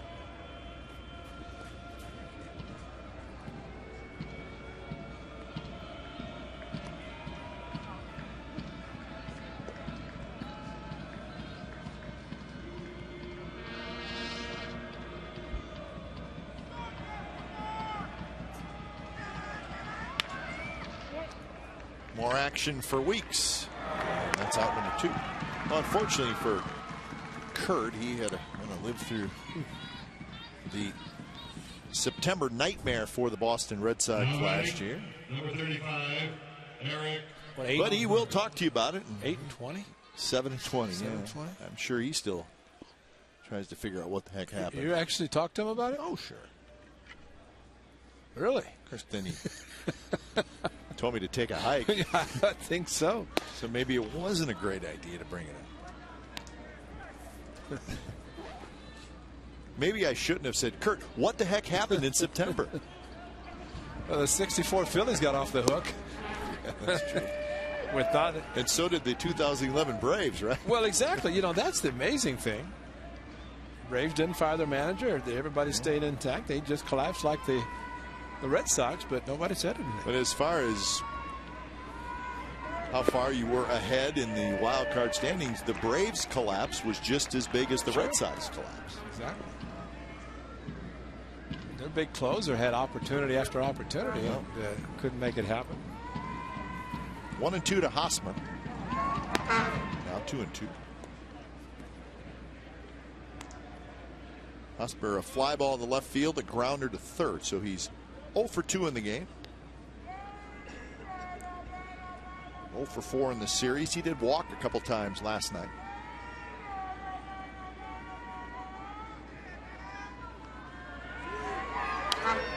Pokes that one foul. That's the sign of a good hitter right there. Just to know that curveball backdoor coming in, and good pitch by Graham Godfrey, and right at the last instant Hosmer recognized that it's going to be a strike and just flicked at it, stayed alive.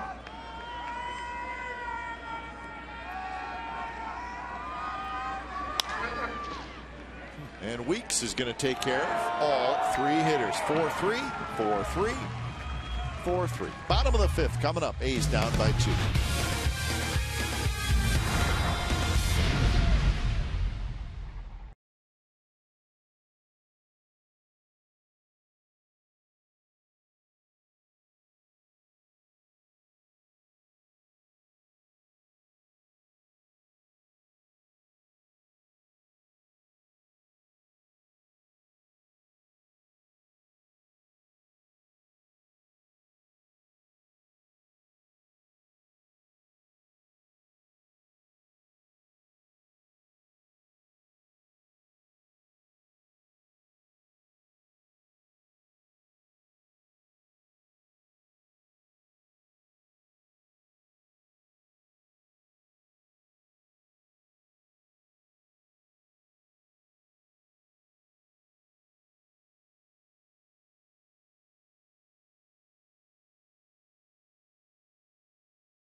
Josh Donaldson to lead it off for the A's in the bottom of the 5th inning. Royals 2, A's nothing. He's trying to get something going against the young lefty Danny Duffy. Donaldson grounded out to second in the 2nd inning. He's 2 for 11 with an RBI to start this season.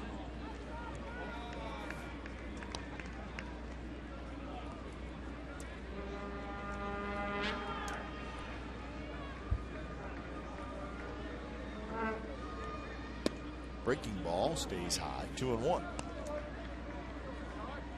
Well, Graham Godfrey, 5 solid innings, giving up just 2 runs, and unfortunately the A's just the 1 hit.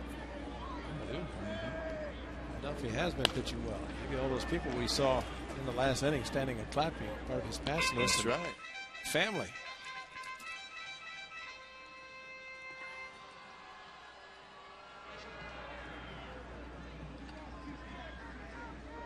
.6'3", 205 pounds, Danny Duffy.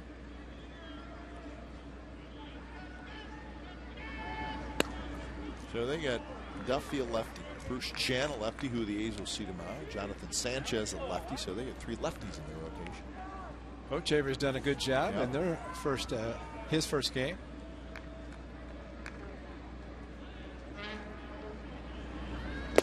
Swing and a miss. Good fastball, and that's strikeout number 5 for Duffy.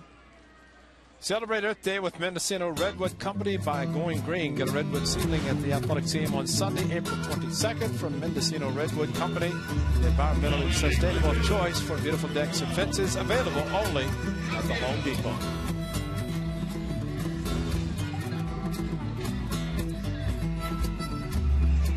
One out here in the bottom of the fifth.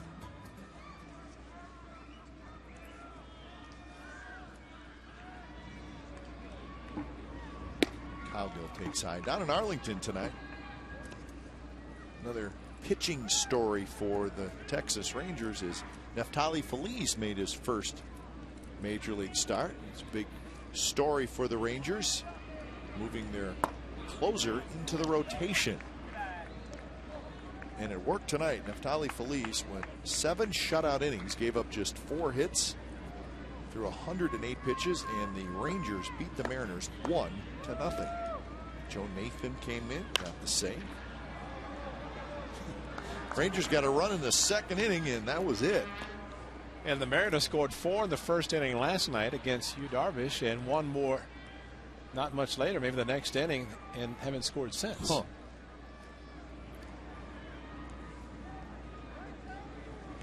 So Texas now 4-1 with their win. Seattle 3-3 with the loss. A little bit high to Cowgill, who walked in the second inning. Well, I asked Ron Washington about Neftali Feliz, putting him in the rotation, and he said, I'm going to put him the back end.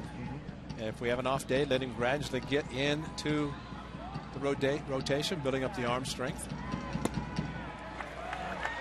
3-1 pitch is high. This was that game for Danny Duffy on June 14th of last year when he picked up his first major league win.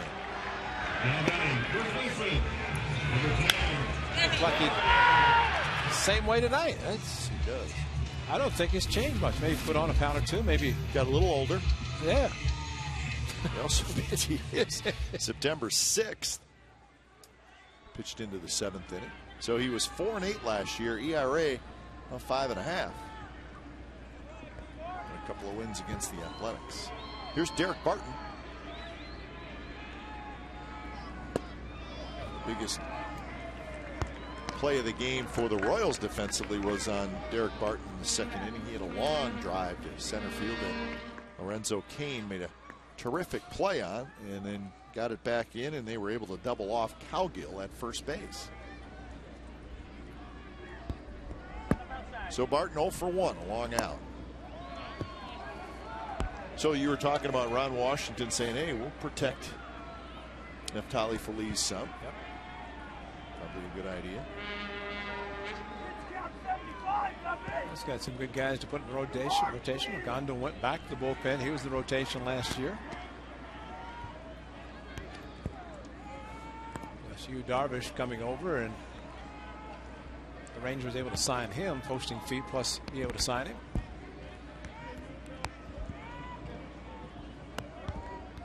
Two 2-0 to Barton. Should get a pitch to hit.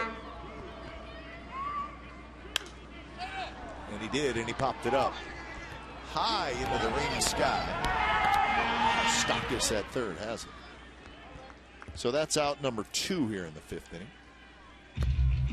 Now the Angels had the day off.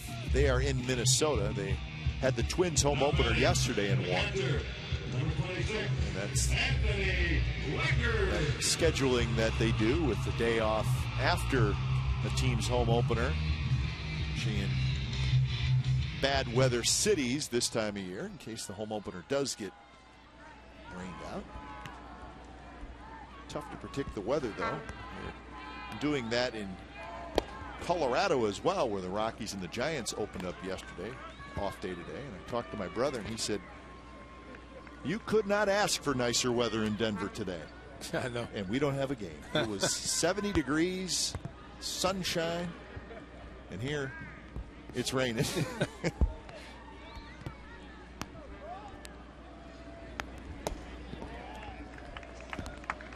The White Sox and the Indians did get weather issues today. Postponed, rain and cold. That game in Cleveland. Not announced a makeup day yet. Well, those are 2 division teams, so they'll have plenty of opportunities to make up that rain out in Cleveland today.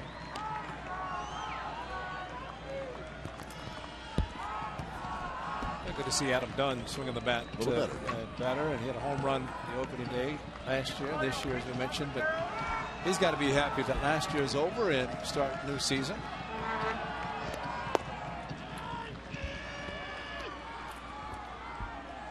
Nothing better than a cold, rainy rainout in downtown Cleveland.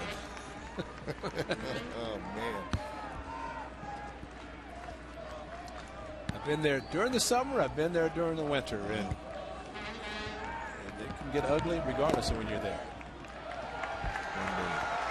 3-1 changeup, just a bit low. Good take by Recker. Yeah, that was he was right on. If no more than he's played to be able to take the 3-1 changeup.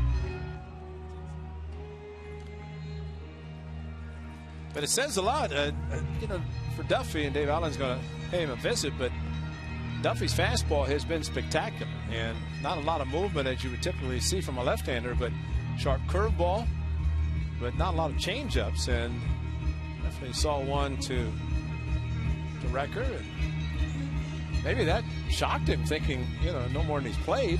Just his first start and second at bat. Struck him out on 3 pitches his first at bat. Maybe sitting fastball, and there comes a changeup. He took it like he knew it was coming. Here's Pennington trying to get the A's on the board.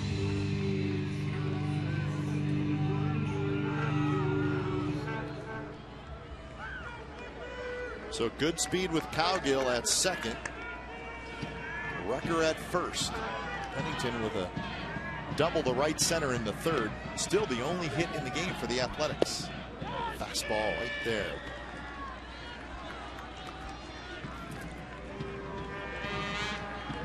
.82 pitches for Danny Duffy.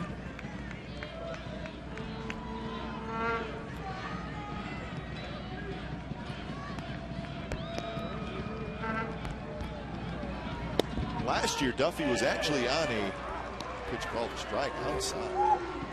He was actually on an innings limit because he got to that innings limit in September and they shut him down. Well, see where this one is, just barely on the corner, on the block maybe. 7-inch wide plate plus.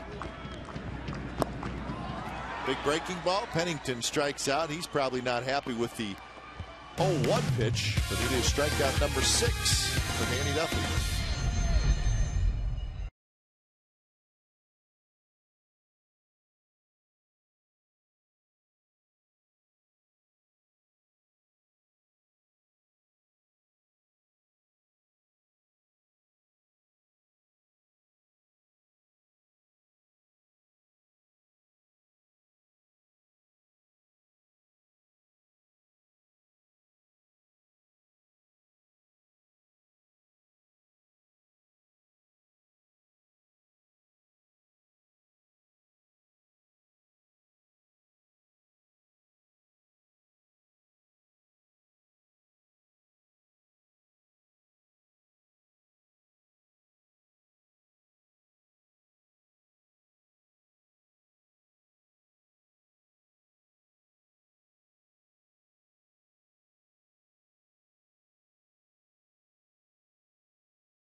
Sharks travel to St. Louis for Game 1 against the Blues Thursday. They are ready to go. Coverage begins 4 p.m. with Sharks pregame live. Complete Sharks coverage every night on Sportsnet Central and CSNCalifornia.com. The home of Sharks hockey's Comcast Sportsnet. So best of 7 series. Sharks and Blues get started again Thursday afternoon, 4 o'clock.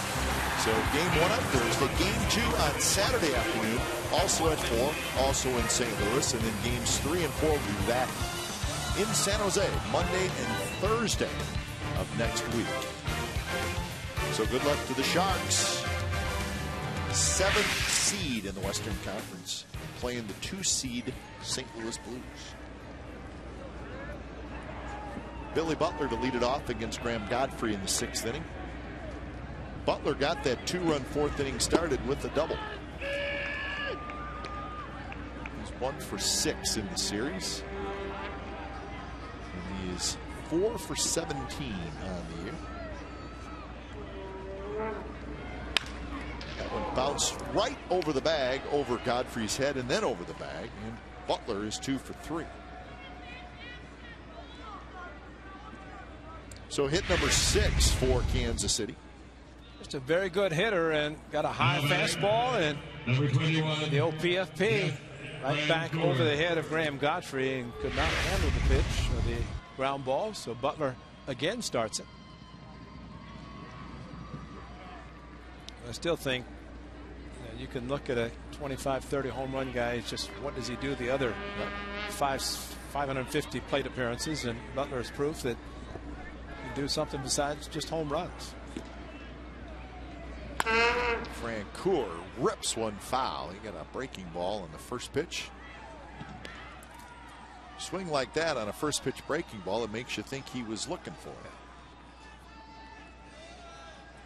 Blevin starts to throw. 76 is the pitch count for Graham Godfrey. Bacon Tuesday here at the Coliseum. Has a little bit to do with Jeff Francoeur. I wish I could explain it to you a little bit better. We heard about it earlier in the game. Just not quite sure what it's all about. Maybe Shooty knows. Shooty Babbitt back in the studio will break down Bacon Tuesday here at the Coliseum. Sounds good, doesn't it? Where? Right out there, right field.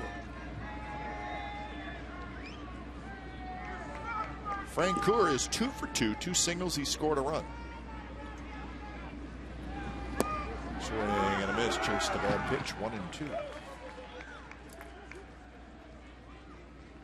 Tigers won again today. 5-2. Here's the pitch. That's a good location of breaking ball.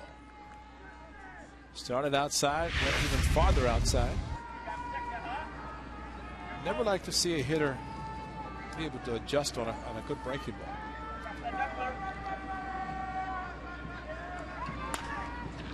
That breaking ball hung a little bit. Pop foul. Tigers won 5-2 over the Rays. So Detroit starting the season 4-0. Game was tied at 2 into the 8th, and the Tigers scored 3 times in the bottom of the 8th. So Detroit off to a terrific start. Koch, the winner. Valverde got his first save. Austin Jackson had a home run, so he's off to a good start. You know, I was thinking about the Tigers, and of course the 2 big guys in the middle. You know they're going to have great years, but just stretching out that whole lineup. If Austin Jackson has a good year where he's able to get on base and cause some damage, boy, oh boy, you put anybody on base in front of the 2 big guys. Yeah, well, even Alex Avila, kind of the unsung hero, the catcher, the all-star, who did a big 3-run walk-off home run over the weekend, Sunday. Of course, they have the ace, Justin Verlander, MVP Cy Young Award from last year. And I think probably just as important, they have Jim Leyland's manager. The A's, Bob Melvin, very good. And there's no doubt managers who are respected in the game. And the A's are fortunate to have Bob Melvin in that capacity. And there's no doubt Jim Leyland at the top. Tony Russe retired after last year. Bobby Cox is out. Joe Torre's out. So Jim Leyland kind of one of the last. Mike Scioscia, been around a while. Well, I think Tiger fans will be having a good time this year. Tigers won the division last year, running away. They won the Central by 15 games last year, and they are heavily favored to win it again this year. 3-2 the count to Francoeur. Amazing thing about the Tigers and Valverde, he went the entire season, postseason included, without blowing a save, and he blew one the first game this year. Opening day. Baseball's great. Well, I figured Butler's going to be moving. Be surprised if he doesn't.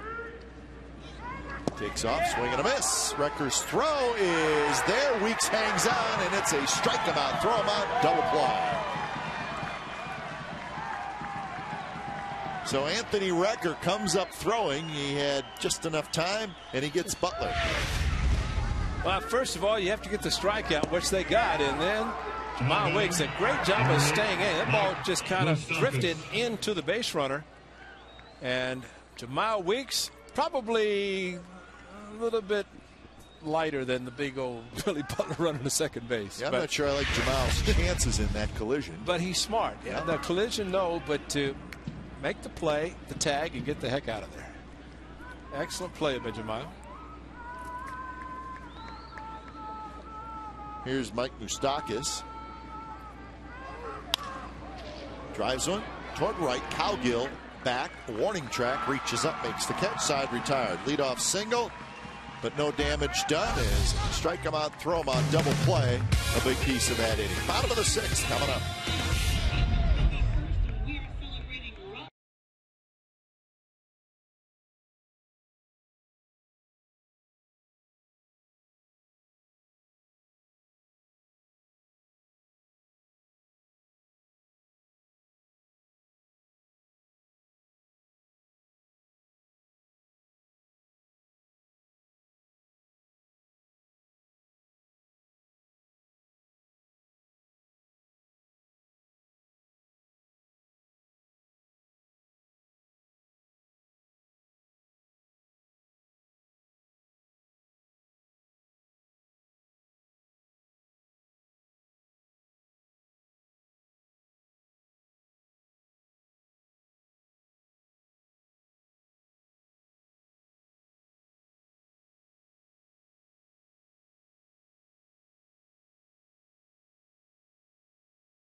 Light freeze cam.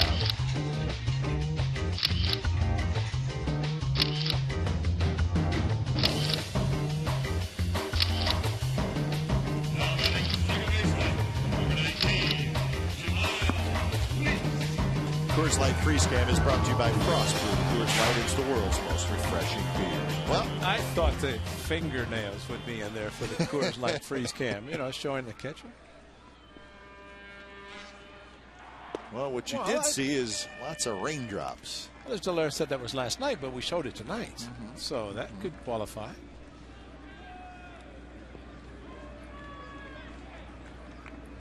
Top of the order for the A's, trying to get something going against Danny Duffy. The A's scored just one run last night. No runs on one hit tonight through the first 5. Well, at 86 pitches, so you see a guy who's pitching as well as Duffy is, you start thinking maybe get the pitch count up and take a chance of the bullpen. Not to say that the bullpen is going to be any easier, but so far Danny Duffy has done his job and impressed his pass list tonight. That's pretty much it. 10,000 plus the announced attendance, 10,670 announced tonight.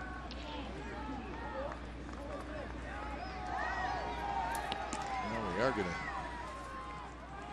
get some action down in that Royals bullpen. Young Crow, very good young right-handed reliever, is up. 2-2 to Weeks, who is 0 for 2.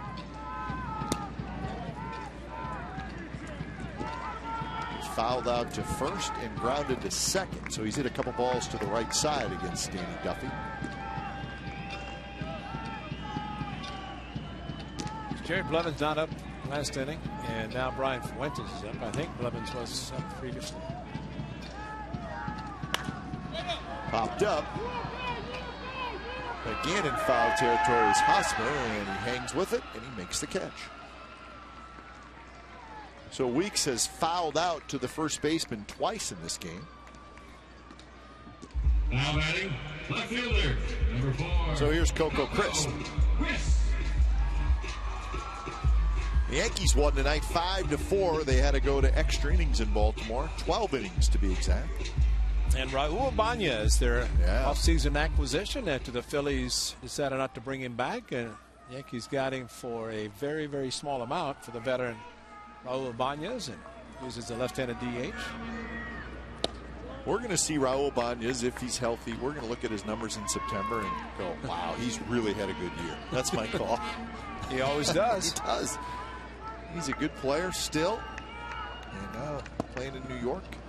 And there's no nicer guy in the game than Raul Ibanez. He's one of the class guys. He had a double in the 12th inning that broke the 4-4 tie. Jeter led off the game with a home run. So the Yankees. That was a ground rule double by Ibanez. Probably would have scored another one had it not bounced over the fence. As Joe Angel says, at the yards. The yards. I'm going to remember that. We'll call it the yards. Yeah. We'll be there soon. Oriole Park at Camden Yards. So the Yankees, after losing their first 3 games, have went back-to-back. Red Sox lost. The Blue Jays 7, Boston 3. Kyle Drabek got the win. He's in that Blue Jays rotation. Doug Drabek's son. So slow start for the Red Sox. They're 1-4.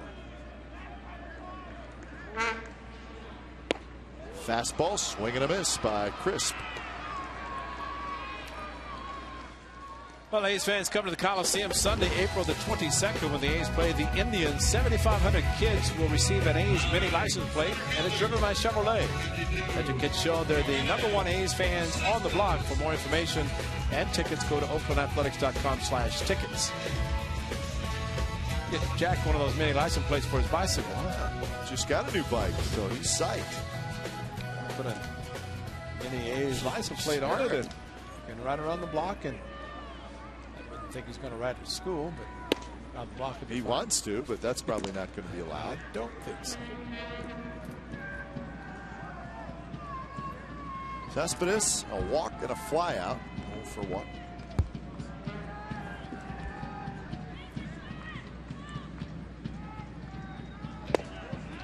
Fastball right there. Over in the National League, the Mets lost for the first time this year.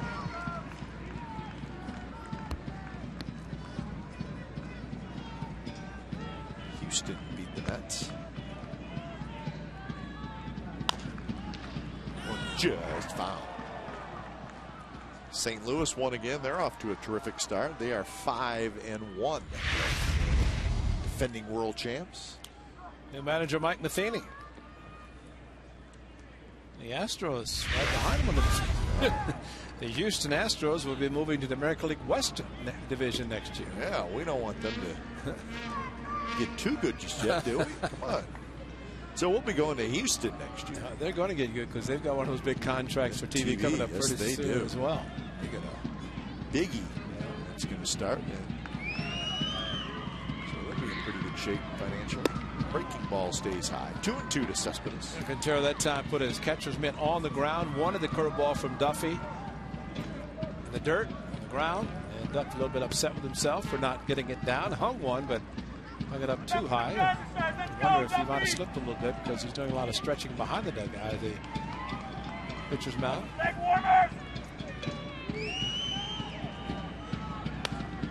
Fastball and good swing by Cespedes. Maybe got in on him just a little bit.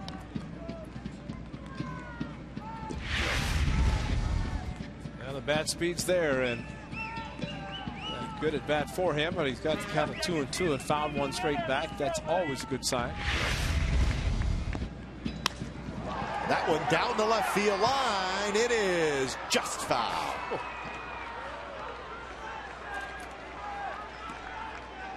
If it had hit the foul pole, it would have knocked it down. Yeah. That's how hard it was hit.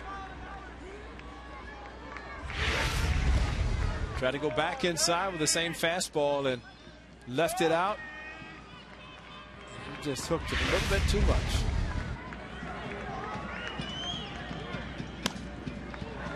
Another fastball, another good swing.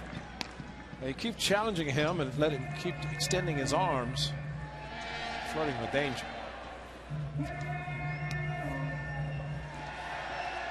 Eighth pitch of the at-bat coming up to Cespedes.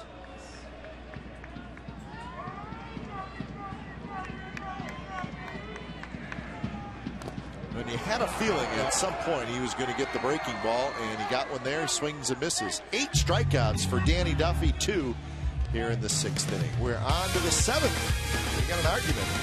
We'll talk about it when we come back.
By Bob Melvin, if at the pitch from Duffy, a curveball in the dirt, swing and a miss. This ball clearly hit in the dirt, and Quintero came up like he caught it. And if it's a foul tip, does Jim Joyce give the sign? No, but watch, this ball bounces right there. So he came up with it, but it made it indicate, well, when Quintero tagged Cespedes, that would indicate that he caught the ball in the dirt, but he had to tag him because it was a third strike. But usually if it's a foul tip, the umpire will give the old slide of the hands. So Jim Joyce did not do that. Maybe Cespedes thought he did foul it, but did not look like he did. So Jerry Blevins is the A's pitcher. When it's time for change, think Speedy Oil Change and Tune-Up, your oil change, tune-up, and smog experts. 3rd game for Jerry Blevins. For the A's, this is their 6th game. He faces Meyer, Quintero, and Getz.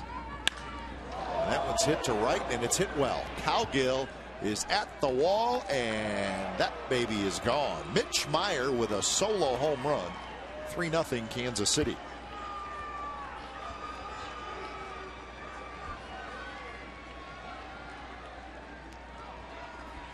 Well, it never fails, does it? The guy comes in as a substitute and facing the lefty after the righty departed, and Jerry Blevins left one up on the inner half of the plate, and danger zone. Even though lefty on lefty, trying to get it down and away, left it up and in, and home run at 89 miles per hour.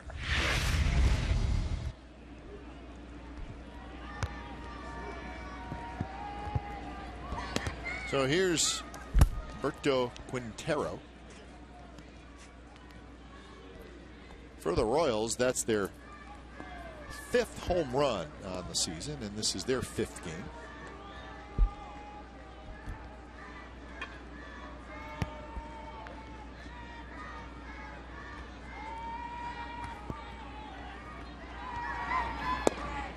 That one just a bit outside. 2-0. Graham Godfrey, first start here in 2012. 6 innings, 6 hits, 2 runs.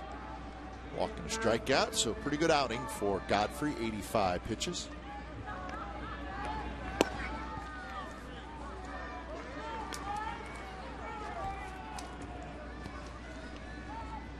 So when will we see Graham Godfrey again? I believe in Seattle. Is that correct?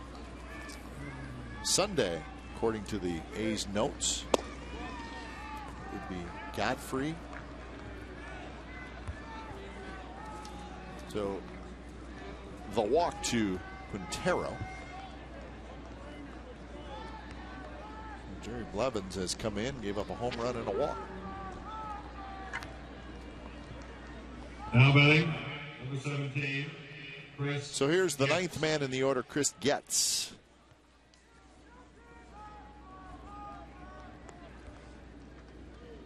Getz was robbed in the 2nd inning by Colin Cowgill. Cowgill raced back near the warning track and made a very nice play. Getz was thinking he had a 2-run double. So did we. Cowgill said, I don't think so. Trevor Cahill made his first start tonight for the Arizona Diamondbacks, Ray. He's their 4th starter. After the 2-1 lead, Brad Ziegler, another teammate, former of the A's, came in and unfortunately for him gave up a triple and a base hit and lone save. Cahill a no decision in his first start for the D-backs. He went 6 innings, gave up just 2 hits and the 1 run, but he walked 6 and struck out 5. Like his opening night last year. Yeah, we saw that from Trevor last year. He seemed out of sorts at times, walked more guys than we've seen in the past. Jerry Blevins, after the home run on a fastball mislocation, now has had a tough time throwing a strike. It's 4 to Quintero and 2 now to Getz, the left-hander.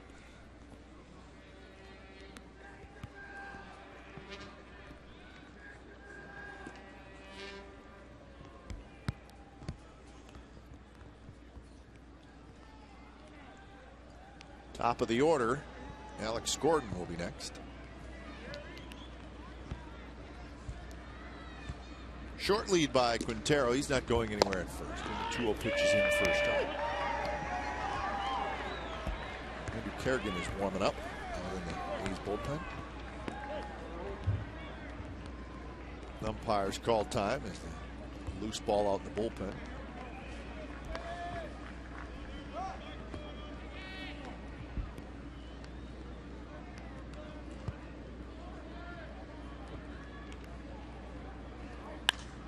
That one's hit high and foul down the right field line. Gets way out in front. That one rattles into the 2nd deck and the race is on. And looks like the gentleman coming from the far section just gets there in time. And there's your play-by-play call of the night. A foul ball in the 2nd deck. And that one somehow did not hit Getz as he gets out of the way.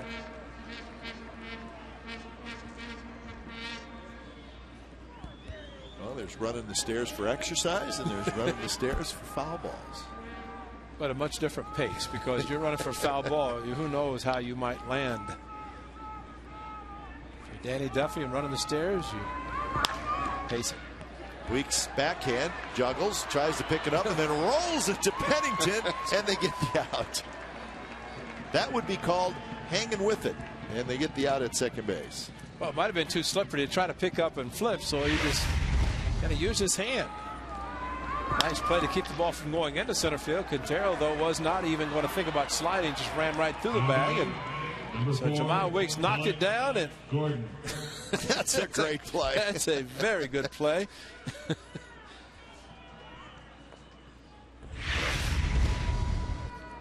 Well, anytime you can make adjustments on the fly, that's a good one. Got to do. Pitch to Gordon, a breaking ball, first strike. Gordon is 0 for 2 with a walk.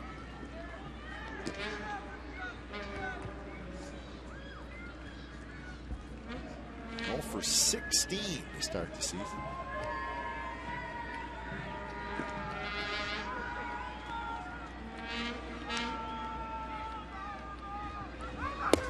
That extension that Alex Gordon signed in spring training, a 4-year, $37.5 million deal. So it runs through 2015, and he's got a player option for 2016.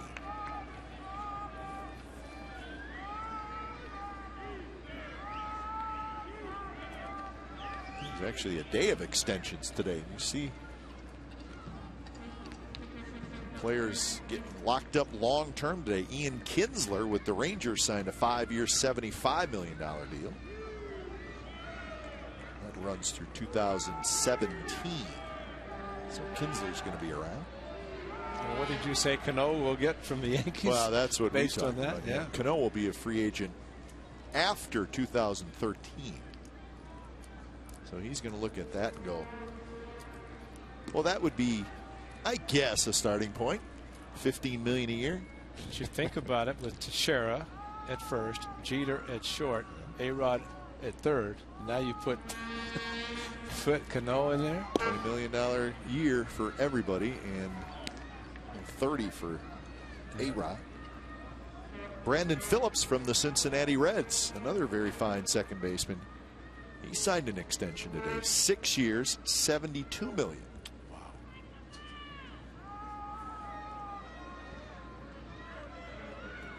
So, All-Star Kinsler in the American League, and Phillips an All-Star as well. Phillips has 3 Gold Gloves as well. But you talk about those deals, and a lot of talk about extensions in spring training. Kinsler would have been a free agent after 2013. Phillips would have been a free agent after this year. So there's a big difference when you're signing a guy to an extension through his arbitration years, Exactly. or if you're signing a guy to keep him from becoming a free agent. That's going to cost you a lot more money when you're keeping the guy off the free agent market. It's close to a balk there. That's close.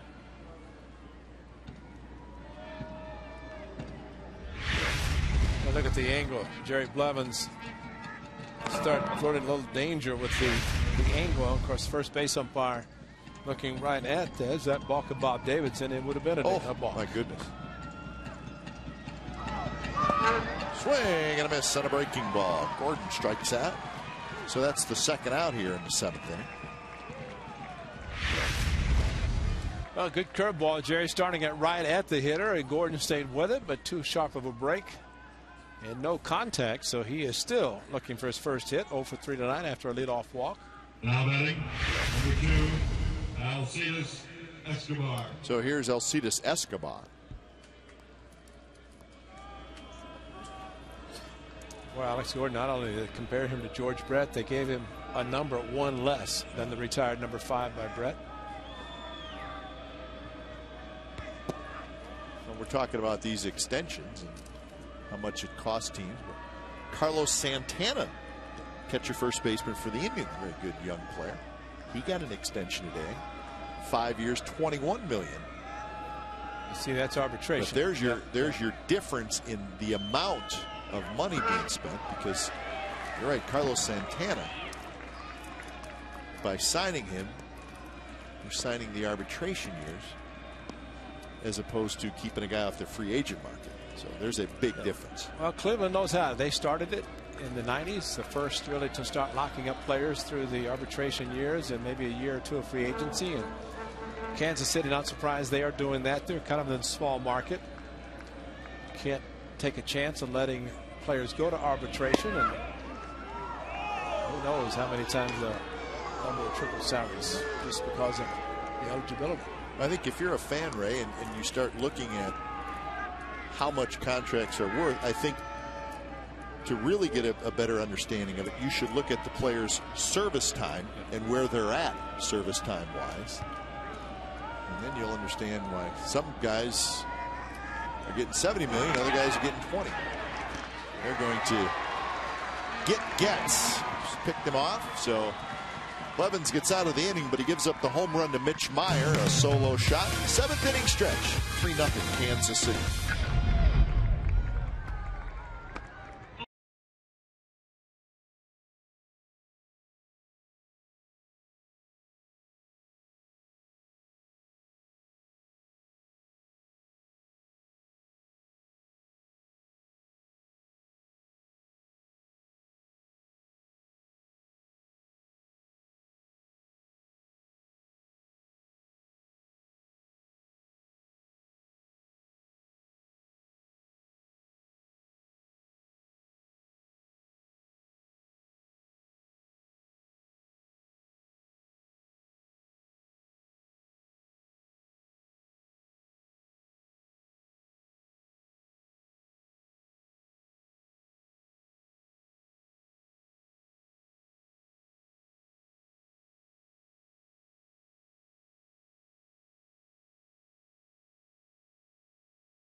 Your attention, please, ladies and gentlemen.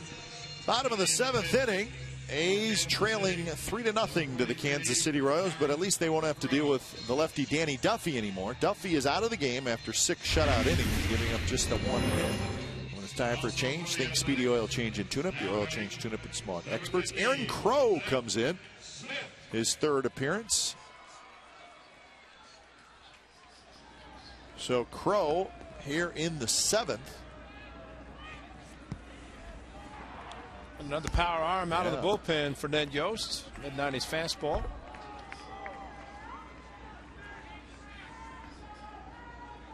Crow, one of those young arms.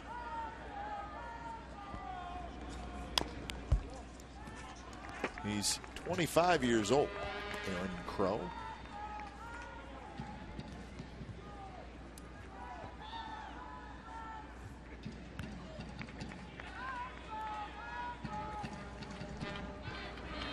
And we can't always surprise our knowledgeable listeners at home, right? But how many knew that Aaron Crow was an all-star last year in the American League? He was the Royals representative down in Arizona. Aaron Crow, an all-star in his first year in the big leagues. Well, it might be a little bit more difficult this year just to try to select one, a game in Kansas City, Kauffman Stadium, but you're looking at Francoeur and Hosmer and Stockis, and they'll have numbers that will warrant them being all-stars. Not to mention Danny Duffy, who we saw tonight for 6 solid innings. Good curveball from Crow on that one. So Smith strikes out. Yeah, the numbers for Danny Duffy in line for another win against the Athletics, right at 100 pitches. Stick around for a little while, watch the bullpen, try to finish it out. So Duffy's first start here in 2012, a good one. Breaking ball, snaps in for a strike to Donaldson. Aaron Crow was a first-round pick of the Royals, 12th pick overall in 2009, so another one of those #1 draft picks. Last year, he had a 2.76 ERA in 57 games. The league hit .237 against him. So he's got nasty stuff, and he's showing it off right now. Another breaking ball. Donaldson strikeout. That's 4 consecutive A's hitters that have struck out. 10 in the game. If Ryan Cook comes in, then you'd have 2 pitchers with the same delivery. Ryan Cook of the A's, a little bit of a wrap around the back, just like Crow, and Crow with the mid-90s fastball, then he drops the slide on a curveball in. No wonder Donaldson trying to gear up for the fastball and then drop the hook in. First pitch to Cowgill is that same breaking ball, but it's outside.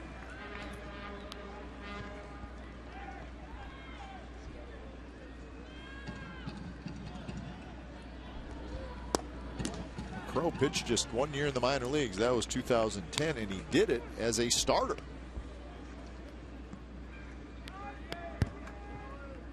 But when he made the team last year out of spring training, he went right to the bullpen. Loop to right field.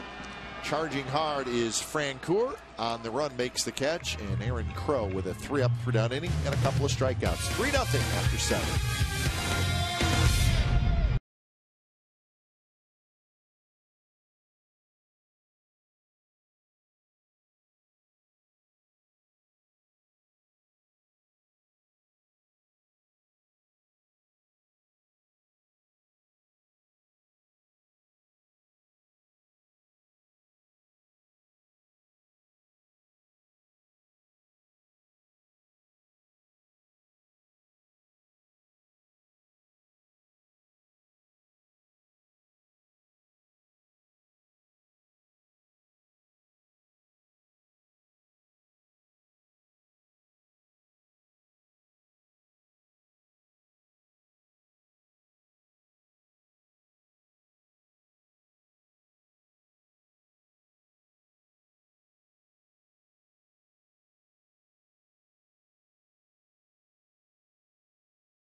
Ace Baseball on Comcast Sportsnet California is brought to you by Provident Credit Union.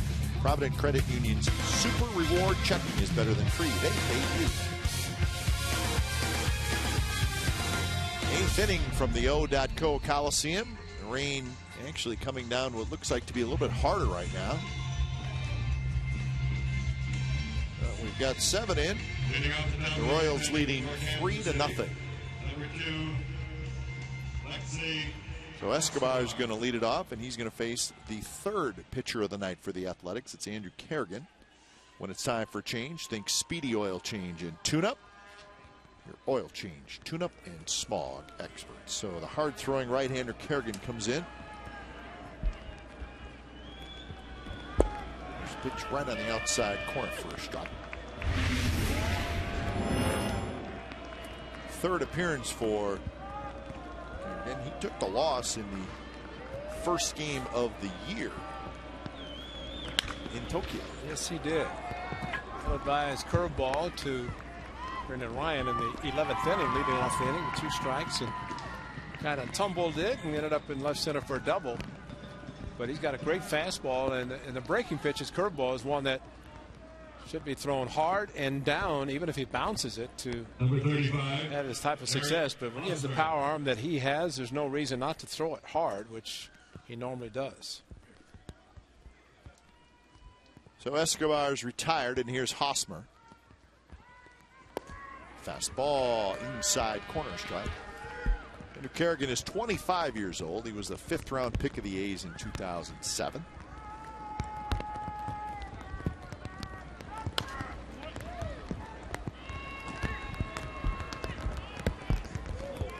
Battled through some injuries, but